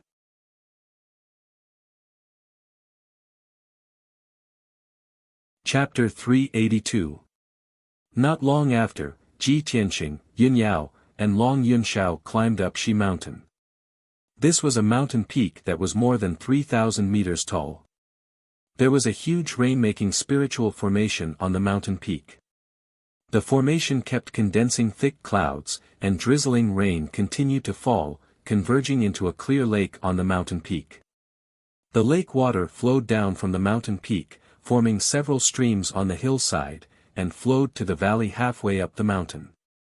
The valley was full of 5-colored spiritual flowers, which emitted a fragrant fragrance, attracting many bees and butterflies to wander among the flowers. A few streams flowed down from the mountain peak and passed through the flower valley, adding a bit of poetry to the flower valley. The name Shi Mountain was also derived from this. Ji Tianqing, Yunyao, and Long Yunxiao strolled in the flower valley, admiring the spiritual flowers and mountains. Their moods became much more relaxed and happy. Long Yunxiao could see that Yunyao and Ji Tianqing were close, and there seemed to be signs of affection. However, he didn't take Ji Tianqing seriously, nor did he show the slightest dissatisfaction. He acted as if he didn't notice it at all. As usual, he chatted with Yunyao and reminisced about the past. His words and actions were full of the majesty and bearing of an emperor. However, Yunyao didn't have much interest in the topics he talked about. She had been silent the whole time. She was only closer to Ji Tianqing. Occasionally, she would chat with Ji Tianqing. Her tone and expression were also very gentle. In a bush at the edge of the flower valley, an old man in a yellow robe was hiding in the bushes, observing the movements of Ji Tianqing and Yunyao from afar. This person had a short stature and a big belly, but he had to act like an immortal. Without a doubt, he was the trusted aide of the Tianjian sect master, Gao Yi, guest elder Huangfu. At this time, guest elder Huangfu was curled up in the bushes, peeping at Ji Tianqing and the others from afar. There was a playful sneer in his eyes. "Hee, the sect master asked me to secretly move around the Sky Pillar sect and see if I can find any clues. I didn't expect that I would find such shocking news today." The Honorable Emperor not only knows Yunyao, but he also has deep feelings for Yunyao. Unfortunately, Yunyao and Ji Tianqing secretly have feelings for each other. They seem to be close. Humph. How interesting. Guest elder Huangfu sneered in his heart. After peeping for a while, he quietly turned around and left. After leaving Creek Mountain, he hurriedly rushed back to Heaven Pillar Peak and entered a courtyard house with a cold environment. This residence was called the Guest Courtyard. It was a residence that the Sky Pillar sect used to receive guests. The Sky Pillar sect had arranged for the Heavenly Sword sect master Gao Yi and guest elder Huangfu to stay in this courtyard. After entering the courtyard, guest elder Huangfu carefully observed his surroundings and made sure that nobody was following him before he quietly entered the secret chamber. The secret room was dimly lit and empty. Apart from the 2 jade futons, there was nothing else in the room. Gao Yi was sitting cross-legged on a futon, meditating and cultivating with his eyes closed. After guest elder Huangfu entered the secret chamber, he quickly closed the stone door and cast a soundproofing array formation. Gao Yi was awakened by him and opened his eyes. He raised his eyebrows and asked, "Guest elder Huangfu, you seem to be in a hurry. What happened?" Guest elder Huangfu cupped his hands and said with a smile, "Sect master, you asked this subordinate to secretly move around in the Sky Pillar sect. This subordinate obeyed and quietly watched Ji Tianqing and Yun Yao. Just now, this subordinate discovered a rather shocking matter. This is definitely the best news for us. Hearing this, Gao Yi's interest was immediately piqued. His eyes lit up. Tell me, what is the good news? Guest Elder Huangfu lowered his voice and reported truthfully, just now, this subordinate saw Ji Tianqing, Yun Yao, and Tianzi. The three of them were actually together and even went to the Creek Mountain Flower Valley to enjoy the scenery. This subordinate followed them all the way to the Creek Mountain Flower Valley. After observing for a long time, I found out that Tianzi and Yun Yao had known each other for a long time. Moreover, Tianzi is very devoted to Yun Yao. However, Yun Yao's attitude towards Tianzi seems to be a little cold, but she is closer to Ji Tianqing. Hearing this, Gao Yi raised his eyebrows and a smile appeared on his face. He said in a low voice, "Hee, I really didn't expect Yun Yao to have such good fortune. Since Tianzi and Yun Yao know each other and have deep feelings for each other, he will definitely choose Yun Yao as his heavenly consort.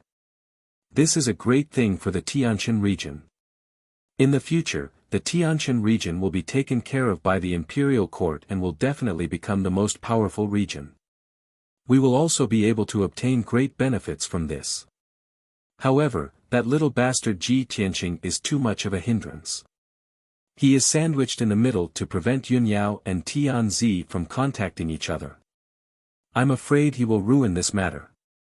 Guest Elder Huangfu, we have to think of a way to restrain Ji Tianqing and make him keep a distance from Yun Yao.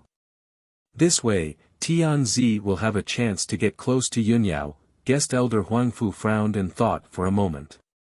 However, he shook his head and said, "Sect Master, this subordinate feels that this matter is inappropriate. If Yun Yao becomes the heavenly consort, it will do us more harm than good. After all, Yun Yao is the chief disciple of the Sky Pillar sect.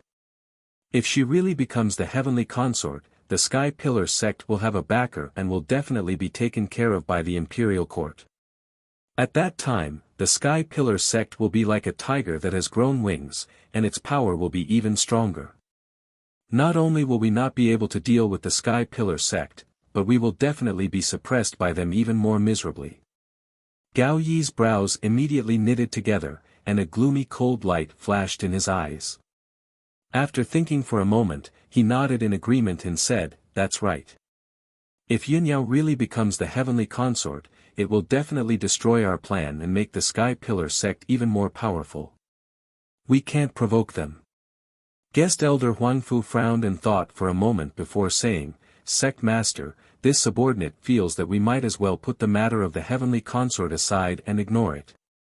At present, what we should consider more is how to use external forces to deal with the Sky Pillar sect. This subordinate believes that Tianzi's position is high and noble, and he is the most powerful external force. If we can cause conflict between the Sky Pillar sect and Tianzi and make Tianzi dissatisfied with the Sky Pillar sect, then the Sky Pillar sect will be in danger. This is the best situation for us. Make Tianzi dissatisfied with the Sky Pillar sect." Gao Yi revealed a puzzled expression and asked, "Guest Elder Huangfu, what do you think?" Guest Elder Huangfu already had an idea. He revealed an unfathomable smile and said, "The person Tianzi cares about is Yun Yao, and Yun Yao's attitude towards him is cold, but she is close to Ji Tianqing. Since that's the case, then we can do the opposite and prevent Yun Yao from becoming the heavenly consort." At this point, Gao Yi suddenly came to a realization, and a cold smile appeared on his face. This king understands.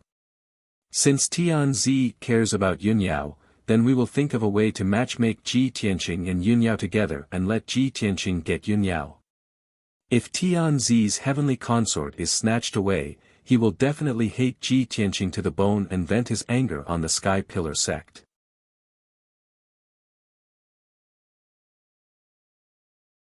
Chapter 383. Ji Tianqing, Yun Yao, and Long Yun Shao played in the valley for half a day before leaving. After leaving the valley, the three of them went to several other mountain peaks to enjoy the scenery of the Sky Pillar sect. During this period, Yun Yao deliberately ignored Long Yunxiao and walked side by side with Ji Tianqing. Their conversation and behavior were relatively close. Even those who didn't know could see that Ji Tianqing and Yun Yao were a couple, and Long Yunxiao was the awkward third party. However, Long Yunxiao didn't feel awkward at all. His expression was normal from beginning to end, and he even praised the scenery of the Sky Pillar sect. After the sun set, the three of them ended their tour and returned to their respective residences to rest. After Yun Yao returned to the White Cloud Hall, she sat cross-legged on the bed and meditated. In the past few days, the emperor and the sect leaders of the various sects were in the Sky Pillar sect. As the chief disciple, she had to appear every day to deal with some matters. Therefore, she couldn't enter the secret room to cultivate in seclusion. She could only meditate and cultivate. Unknowingly, for hours passed and it was late at night. The entire Scarlet Firmament Peak was quiet and shrouded in the hazy moonlight, looking quiet and serene. Yun Yao ended her cultivation and opened her eyes. Today is the middle of the month. It's time to go to the Spirit Moon Hot Spring to cultivate. She muttered in a low voice, got up, left the room, and walked towards the backyard of the White Cloud Hall. There was a 10-meter square stone room in the backyard. It was set up with a special mysterious array and built into the Spirit Moon Hot Spring. This stone room was connected to Yun Yao's bedroom and the secret room for cultivation. It only had 3 walls. There was no wall in front of it, nor was there a door. There was only a carved jade screen that separated the hot spring from the passage. Yun Yao walked behind the screen and took off her phoenix-patterned boots, revealing a pair of fair and sparkling jade feet. Then, she walked towards the hot spring. This hot spring was 10 meters square. The water in the hot spring was boiling and contained a rich silver-white brilliance. Dense spiritual energy rose from it. There were many moon-white gems embedded at the bottom and the edges of the pool. They emitted a sparkling white light and illuminated the hot spring. This Spirit Moon Hot Spring was specially set up by Yun Yao and expended a lot of materials to create it. She had the bloodline of the heavenly spirit sacred body, so her physique was different from ordinary people. Her cultivation attribute was also somewhat special. Ever since she was 6 years old, she would soak in the Spirit Moon Hot Spring for a night every month. While cleansing her body and mind, she also had to cultivate and strengthen her bloodline power. When she was in Cloud Spirit Palace, Madame Yun had specially built a Spirit Moon Sky Spring for her. The heavenly spring was located in the clouds of the 9 heavens. It had an incomparably miraculous effect and was also very secretive. After she came to the Sky-bearing sect, she naturally didn't have the same good conditions as in Cloud Spirit Palace. She could only build a Spirit Moon Hot Spring in the backyard. Yun Yao walked to the edge of the hot spring and waved her hand to release a beam of true essence, activating the array formation of the hot spring. Suddenly, the bottom of the hot spring lit up with specks of moonlight, making the entire hot spring hazy and overflowing with spiritual energy. She reached out and removed the jade belt from her waist. Then, she took off her white dress and stored both the dress and the jade belt into her spatial ring. What a perfect, flawless, and peerless beauty! Her tall and slender figure, her white jade-like skin, her proud curves, and her alluring face. Every one of them was intoxicating and infatuating. Yun Yao took out a white sand belt from her spatial ring and wrapped it around her slender waist, covering her white underwear and perky curves. Under the hazy moonlight, her straight and slender legs were as smooth and flawless as white jade, like the most perfect piece of art. She only wore a moon-white dudu on her upper body that wrapped around her undulating chest and her flat and white belly. She raised her arm to tidy her hair and bun before stepping into the hot spring. Ripples appeared on the surface of the hot spring, reflecting the hazy light. It made the hot spring feel like a dream and intoxicating. Yun Yao walked into the hot spring and sat down cross-legged. The warm moon-white water immediately submerged her flawless body up to her shoulders. She formed a seal with both hands and placed them flat on her smooth and delicate knees. Then, she closed her eyes and began to cultivate. The hot spring was silent. Rich and gentle spiritual energy kept flowing into her body, cleansing her body and strengthening her bloodline. At the same time, Ji Tianqing was cultivating in his room to consolidate his martial arts foundation. Suddenly, a black figure flashed across the night sky and silently landed in the courtyard. It was a short and fat man in black. He had profound skills and was very agile. The man in black used his spiritual sense to investigate and immediately found Ji Tianqing in the room. He waved his hand and shot out two cold lights, which shot toward Ji Tianqing as fast as shooting stars. Swish! Swish! The two cold lights pierced through the night sky and instantly pierced through the wooden window, shooting toward Ji Tianqing's head.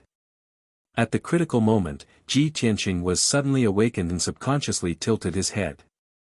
The two cold lights suddenly brushed past him and nailed to the wall with two clanking sounds, splashing sparks. Ji Tianqing turned his head and saw that it was two hidden weapons, the morning soul nails. Someone is ambushing me. His face suddenly turned gloomy and a cold light flashed in his eyes. He leaped towards the window and smashed the wooden window with a bang before rushing into the courtyard. The man in black saw him appear and turned around to escape without hesitation. His figure flashed and jumped over the courtyard wall and out of the courtyard. Ji Tianqing also jumped over the courtyard wall without hesitation and chased after the man in black. Humph! Now that the Emperor and the sect masters are living in our sect, I want to see who is so bold to launch a sneak attack at this time. He snorted coldly in his heart and his eyes surged with a biting cold murderous intent. He used his shadowless steps with all his strength and followed the man in black. He passed through the dark night and ran down the mountain. No matter what, he had to catch that black-clothed man and see who had the guts to do such a thing. A quarter of an hour passed quickly. Ji Tianqing chased with all his strength, but he could not catch up with the man in black. He was dozens of meters away from him. At this time, he realized that he had chased the man in black up the red cloud peak and arrived outside the white cloud hall. Swoosh! The man in black flashed and jumped into the white cloud hall. Ji Tianqing was stunned and thought to himself, White Cloud Hall. Isn't this the residence of Senior Sister? It's late at night now. Would it be rude for me to rush in like this? However, he thought about it again. The man in black's identity was unknown. He came with ill intentions and was very powerful. If the man in black sneaked into the White Cloud Hall to assassinate Yun Yao would be in danger. Moreover, the Tianjin sect had plotted to kill him and Yun Yao. He could not help but suspect that the man in black might be related to the Tianjin sect. Thinking of this, he no longer hesitated and jumped into the White Cloud Hall. He moved quickly in the night to search for the man in black. After 100 seconds, Ji Tianqing searched the White Cloud Hall but did not find the man in black. He did not find any clues. His expression became more serious and he became more worried. He ran through Yun Yao's bedroom and went to the backyard. In the entire White Cloud Hall, only the backyard was not searched. He passed through the dark passage and saw a white jade screen at the end of the passage. Behind the screen was a stone room, which was faintly lit. He did not think much and rushed over as fast as the wind. However, when he went around the white jade screen and saw the scene in front of him, he was stunned. He never expected that the stone room behind the screen was a hot spring with abundant spiritual qi and hazy moonlight. In the hot spring, there was a long-haired beauty with a beautiful face and flawless skin. It was Yun Yao. She was cultivating with her eyes closed. Her chest and fair shoulders were above the water's surface. She was not wearing a long skirt. She was only wearing a dudu and a tulle. Brothers, where are the recommendation tickets?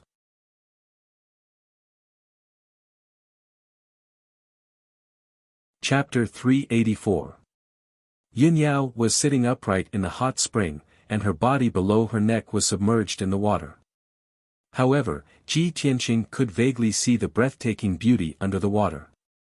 Yun Yao, who was cultivating, was immediately awakened and opened her eyes subconsciously. When she saw that the person who broke into the hot spring was a man, a cold light gushed out of her eyes, and she subconsciously raised her hand to attack. However, when she saw that the person who broke into the hot spring was Ji Tianqing, she was stunned. The two of them were only 10 steps away from each other. When their eyes met, they were a little absent-minded and forgot to speak. Ji Tianqing's worry and anxiety turned into embarrassment.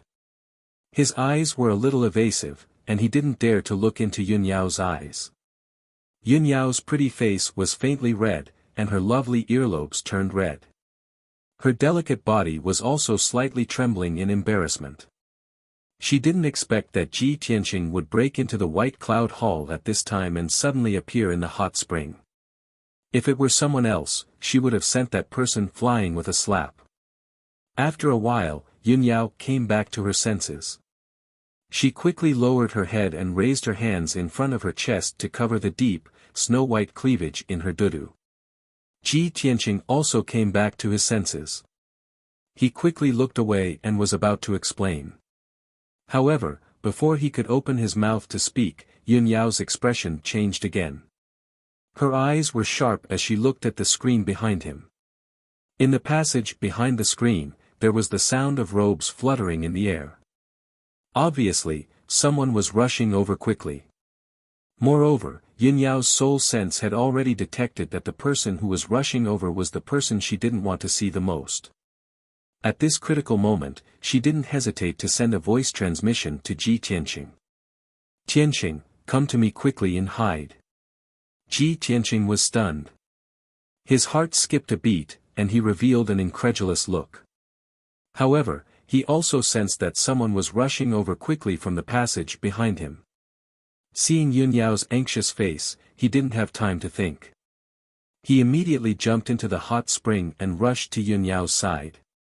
Yun Yao reached out and pressed his shoulders, telling him to dive into the water and hide. She stood in front of Ji Tianqing and took out a long dress from her spatial ring, covering everything below her neck. The next moment, a thin man's figure crossed the screen like a gust of wind and came to the hot spring. This person had a handsome appearance. He wore a brocade robe and a feathered crown on his head. He was the son of heaven, Long Yunxiao.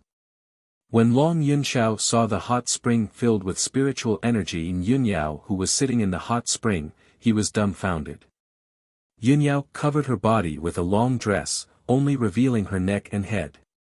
However, she was still soaking in the hot spring and seemed to be practicing martial arts.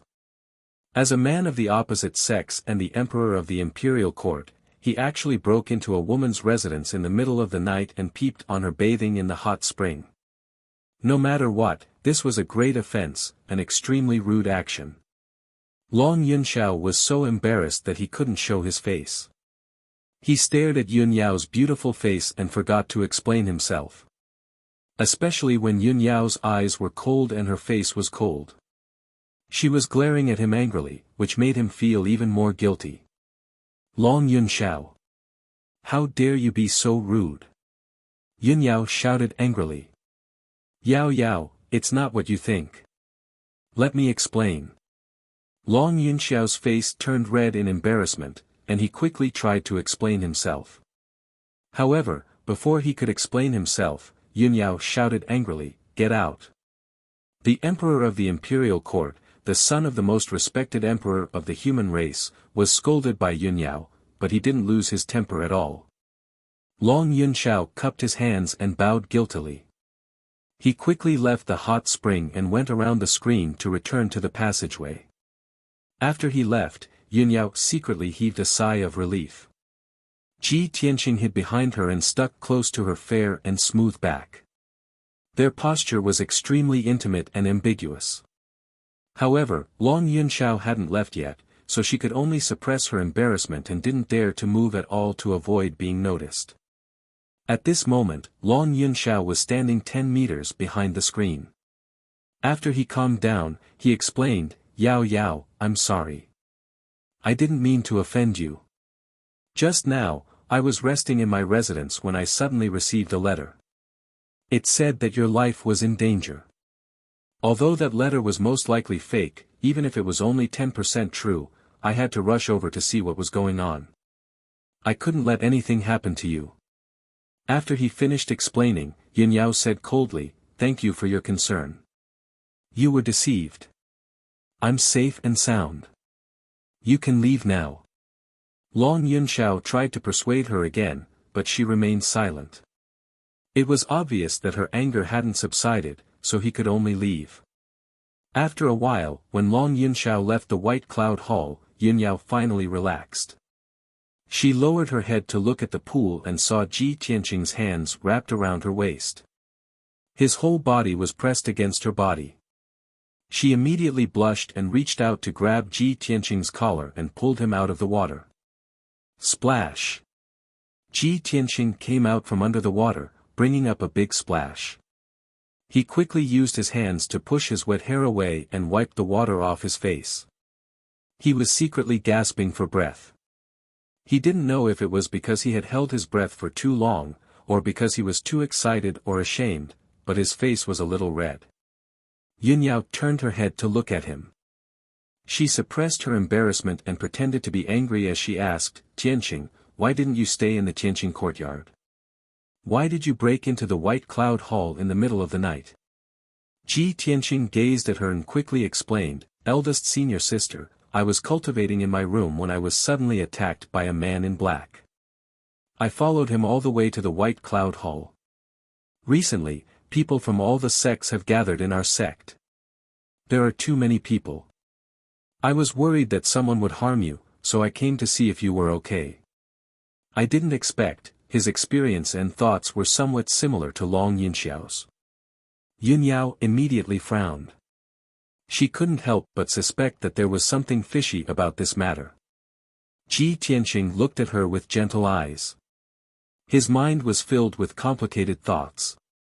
He thought to himself, I rashly broke into the hot spring and saw eldest senior sister bathing. I was so rude, but she didn't have any intention of reprimanding me. She found out that Long Yunxiao was here. To prevent my identity from being exposed, she didn't care about her reputation and asked me to hide behind her. Even though I had such intimate contact with her, she didn't really get angry. If eldest senior sister didn't have feelings for me, she definitely wouldn't do this. Ji Tianqing calmly analyzed and immediately understood Yin Yao's thoughts. He was very moved. Looking at her beautiful face that was so close to him, his blood suddenly flowed faster. A strong impulse inexplicably appeared in his heart. Driven by that impulse, he forgot everything. He subconsciously stretched out his arms and tightly hugged Yin Yao in his arms. He bent down and kissed her soft cherry lips. Yin Yao was frowning and thinking about the man in black. She didn't expect Ji Tianqing to suddenly hug her and immediately woke up. She was about to speak, but her small mouth was blocked by Ji Tianqing's.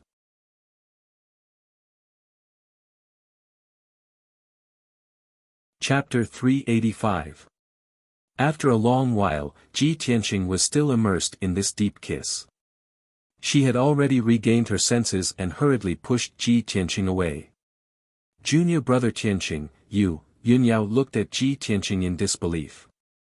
Her expression and eyes were very complicated, and she was so embarrassed that she almost suffocated. Ji Tianqing gazed into her eyes with a gentle gaze. He mustered up his courage and said solemnly, eldest senior sister, however, before he could say the words that had been buried in his heart for a long time, Yin Yao reached out and pressed her hand on his lips, interrupting him. Junior brother Tianqing, you should go back. After saying that, she jumped out of the hot spring and landed lightly beside the hot spring. When she was in mid-air, she had already wrapped her long dress around her body and covered her flawless jade body. Swoosh! Her figure flashed past the screen, entered the passage, and immediately hid in the secret cultivation room. Ji Tianqing was still standing in the hot spring. He smiled happily as he watched Yun Yao's fairy-like figure leave. Eldest senior sister, really has me in her heart. He secretly clenched his fists. The excitement and agitation in his heart made his blood boil. After a while, he jumped out of the hot spring and used his true essence to dry his robes. He took advantage of the night to leave White Cloud Hall. When he returned to Tianqing's courtyard, he was still sitting on the bed in a daze, recalling the scene in the hot spring. At this time, his heart was in a mess. His mind was full of Yun Yao's beautiful figure, and he couldn't cultivate it all.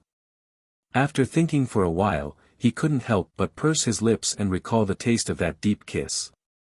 After long Yun Xiao returned to his residence, he also sat at the desk by the window. He stared at the night sky outside the window and fell into deep thought. His face was a little gloomy, his brows were tightly knitted, and his eyes were very cold. Previously, he had rashly barged into the hot spring and was reprimanded by Yun Yao. The situation at that time was special and completely out of his expectations. He didn't notice any clues. Now that he had calmed down and carefully recalled the scene at that time, he felt that it was a little strange. He knew Yun Yao very well. He knew Yun Yao's temperament very well. Yun Yao's behavior and reaction at that time seemed a little strange to him. She seemed to want to hide something, so she was eager to chase him away. Not only that, but he also sensed the aura of another person in the backyard. Thinking up to this point, Long Yunxiao's heart grew heavier and heavier. He muttered in a low voice, "Yao Yao, who exactly are you trying to protect?" At this time, a general in golden armor walked into the room quickly. He cupped his hands and reported, "Emperor, I followed your orders and observed from outside the White Cloud Hall. Sure enough, I found something." Long Yunxiao collected his thoughts and raised his head to look at the Imperial Forest General. He asked in a deep voice, "General Li, what did you discover?" General Li answered truthfully, "Emperor, not long after you left, I saw a young man in a white robe come out of the White Cloud Hall and leave quietly. That young man in a white robe is sect leader Chu's personal disciple, Ji Tianqing." Ji Tianqing. It's really him. Long Yunxiao frowned, and a cold light flashed in his eyes. Today, he, Yun Yao, and Ji Tianqing were traveling together. Yun Yao and Ji Tianqing appeared to be very close. Originally, he thought that Yun Yao would definitely look down on an ordinary person like Ji Tianqing. She was just pretending to be close to Ji Tianqing. She was deliberately putting on an act for him to see so that he would retreat. But now, it seemed that things were a little beyond his expectations. Yun Yao and Ji Tianqing were deliberately getting close to each other. He was afraid that it wasn't as simple as acting. Thinking up to this point, Long Yunxiao's expression became more and more solemn, and many complicated thoughts surged in his mind. General Li didn't leave and continued to report, "Emperor, I met a person on my way back. That person was wearing the gray linen clothes of a servant disciple, but he claimed to be an elite disciple of the Sky Pillar sect. He also said that he had urgent news to report to you." Hearing this, Long Yunxiao frowned slightly. After thinking for a while, he nodded and said, "Bring him in." "Yes, Emperor." General Li cupped his hands and accepted the order, then turned and left. Then, he brought a young man in linen clothes into the room.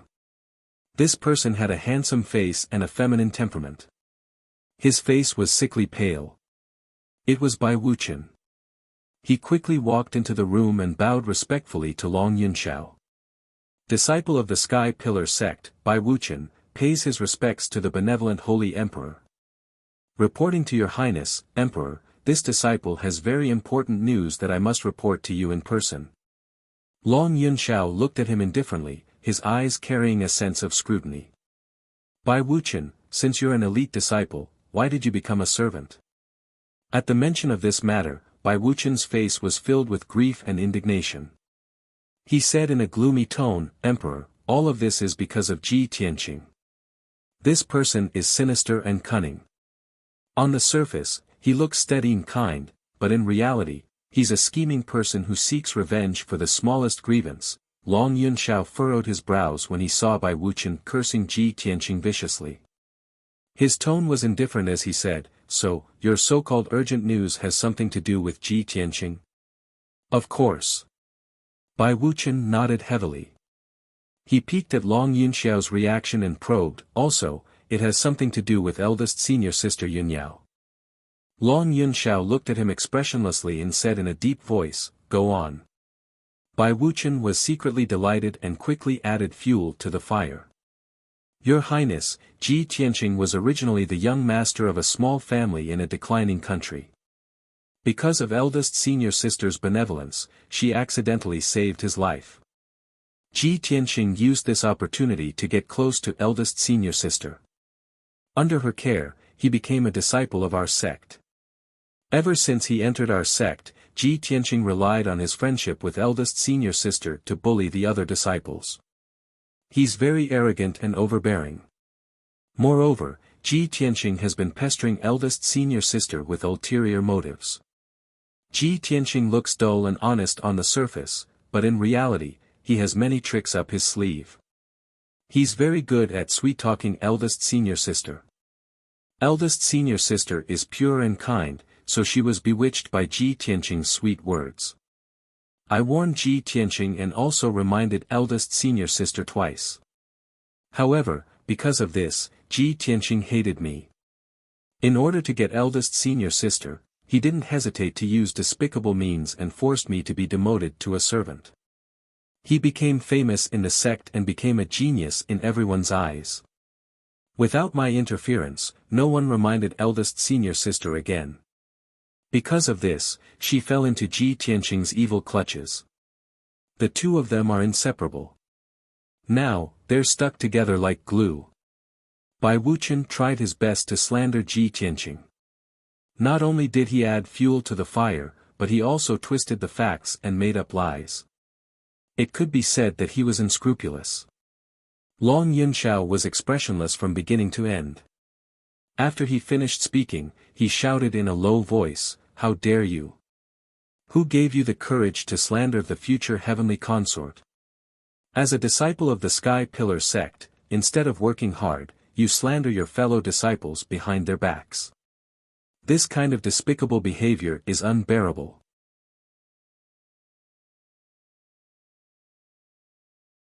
Chapter 386. From now on, you'll just be a servant disciple. Bai Wuqian was stunned when he heard Long Yunxiao's angry roar. He thought that when he reported the news to the emperor about the relationship between Ji Tianqing and Yunyao, the emperor would be furious. As the honorable emperor of imperial court, it was humiliating to have his future heavenly concubine taken away by another man. Under normal circumstances, the emperor would definitely take back Yunyao for the sake of his reputation. He would use forceful methods to punish Ji Tianqing, and he might even eliminate Ji Tianqing. This was exactly what he wanted. After he was demoted to a servant disciple, he became the laughingstock of Sky Pillar faction. His reputation was ruined. The unparalleled humiliation and hatred had already caused his mind to become somewhat twisted. Even if he could not get Yunyao, he would never let Ji Tianqing have her. However, he did not expect that the emperor would not be angry. Instead, he scolded him. The emperor's words were like an imperial edict to Sky Pillar faction. If the emperor said that he would be a servant disciple for the rest of his life, he could only be a servant disciple for the rest of his life. From this moment on, the rest of Bai Wuqian's life was completely ruined. He was stunned. He looked at the emperor in disbelief. He was so ashamed that he almost vomited blood. No matter how he thought about it, he couldn't understand. When the emperor heard that Yunyao and Ji Tianqing were in love with each other, wouldn't he fly into a rage? While Bai Wuqian was still in a daze, Long Yunxiao's expression was indifferent. He shouted in a cold voice, "What are you still standing here for? Get out!" Bai Wuqian came back to his senses and said in fear, "Please calm down, Emperor. Everything I said just now is true, there is no falsehood. Emperor, I was persecuted by Ji Tianqing, before Bai Wuqian could finish, Long Yunxiao glanced at General Li. General Li immediately understood. He grabbed Bai Wuqian by the collar and dragged him out of the room. Bai Wuqian struggled hard but could not break free from General Li's grip. His body was thin and weak. In front of the tall and burly General Li, he was like a little chick. No matter how hard he struggled, it was useless. General Li carried him out of the room, passed through the courtyard, and threw him outside the palace gate with a bang. Bai Wuqian's face was covered in dust from the fall. He was humiliated to the extreme. Fortunately, it was late at night and no one saw his sorry state. He struggled to get up from the ground, brushed off the dust on his body, and looked at the palace gate with a ferocious expression, his eyes surging with rage. He clenched his fists so tightly that creaking sounds could be heard. He gnashed his teeth in anger. The hatred and resentment in his heart could not be washed away even with all the water in the world. Damn bastard! What bullshit, Emperor, you deserve to have your sweetheart snatched away. He roared in his heart and cursed hysterically, I was kind enough to report the news to you. Not only did you not thank me, you even demoted me to a servant forever and ruined my life. Bastard! Ji Tianqing is a beast, and so are you. All of you will die a horrible death. Bai Wuqian stood outside the gate of the Milky Way Palace. After a long time, he left with an ashen face. On the other side, General Li had already returned to Long Yunxiao's room. Long Yunxiao was deep in thought, expressionless. General Li cupped his hands and said, Emperor, based on Bai Wuqian's reaction, he didn't seem to be lying. Why did you punish him like this? Long Yunxiao furrowed his brows as his lips curled into a disdainful sneer. Of course I know that Bai Wuqian is right. Yunyao and Ji Tianqing are indeed a little too close. However, I have my own plans. How can I allow a treacherous villain like Bai Wuqian to tell me what to do? He inverted right and wrong in front of me and slandered Ji Tianqing. It's all because he hates Ji Tianqing but can't avenge him. So, he wants to use me to deal with Ji Tianqing. Huh, such a treacherous villain. He thinks he's smart and wants to use me. What a joke. After hearing his words, General Li was suddenly enlightened. He was immediately convinced and said, Your Majesty is indeed wise. The dirty thoughts of those ordinary people can't escape your eyes at all. Long Yunxiao waved his hand expressionlessly. Let's not talk about this person. Let's get down to business. General Li cupped his hands and asked seriously, Emperor, how do you plan to resolve the grudge between the Tianjin sect and the Sky Pillar sect? Long Yunxiao said unhurriedly, previously, Sect Master Chu of the Sky Pillar sect had already secretly reported the detailed reasons to me. Sect leader Chu suspects that the remnants of the demon clan have infiltrated the Tianjin sect and bewitched the Tianjin sect leader to stir up the conflict and hatred between the two sections. General Li nodded in agreement. With a grave expression, he said, just as the imperial tutor warned, the demon qi in the Tianjin region is surging. There must be remnants of the demon clan causing trouble. That's right. Long Yunxiao nodded slightly and said in a serious tone, I have been ordered to take charge of the situation in the Tianjin region. My main goal is to eradicate the remnants of the demon clan in the Tianjin region. As long as the remnants of the demon clan are eliminated, the grudge between the Tianjin sect and the Sky Pillar sect will be resolved. General Li thought for a moment and asked, Emperor, what should we do next? Investigate the movements of the demon clan first. Long Yunxiao nodded and ordered in a dignified voice, General Li, take out the heavenly dragon plate now and deduce the aura of the demon clan. I want to see how many remnants of the demon clan are hiding in the star ancient realm. How dare they be so rampant in the territory of the human clan? This general obeys. General Li cupped his hands and accepted the order. He quickly took out a square golden disc array from his space ring. The golden disc array was made of an unknown material. It was dark gold in color, and there were divine dragons engraved on its frame, as well as many array patterns and patterns. General Li used a secret technique and poured his majestic true yuan into the heavenly dragon plate. The entire disk array rapidly expanded into a huge disk array that was 5 meters long and 5 meters wide. The disk array was pitch black and empty. However, when General Li formed a seal with both hands and used a secret technique, the disk array lit up with a dark gold brilliance and condensed into a light screen. Countless patterns and lines appeared on the light screen, outlining numerous mountain peaks, mountain ranges, rivers, as well as vast and boundless forests and grasslands. After a short few minutes, a complete image appeared on the light screen. It was the complete map of the Star Ancient Realm. General Li continued to use the secret technique and used the heavenly dragon plate to detect the aura of the demon clan. Long Yunxiao stared at the map calmly and waited patiently. After about 100 breaths of time, General Li finished using the secret technique. The map of the heavenly dragon plate immediately changed.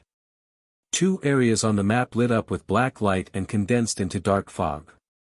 One of the fog was very dense and was located slightly south of the center of the map. The other fog was lighter and was located in the east of the map. The light-colored black fog meant that the devil chi was weaker, and the strength of the devil clan was weaker. You're tuning in to the Han Li's Wuxia Adventures YouTube channel. We're so grateful for your support, and don't forget to subscribe to join us on this incredible journey through captivating stories. Your generosity through donations truly makes a world of difference, as it's the primary source of revenue that allows me to expand and enhance this channel for you. Thank you from the bottom of my heart for being a part of this adventure.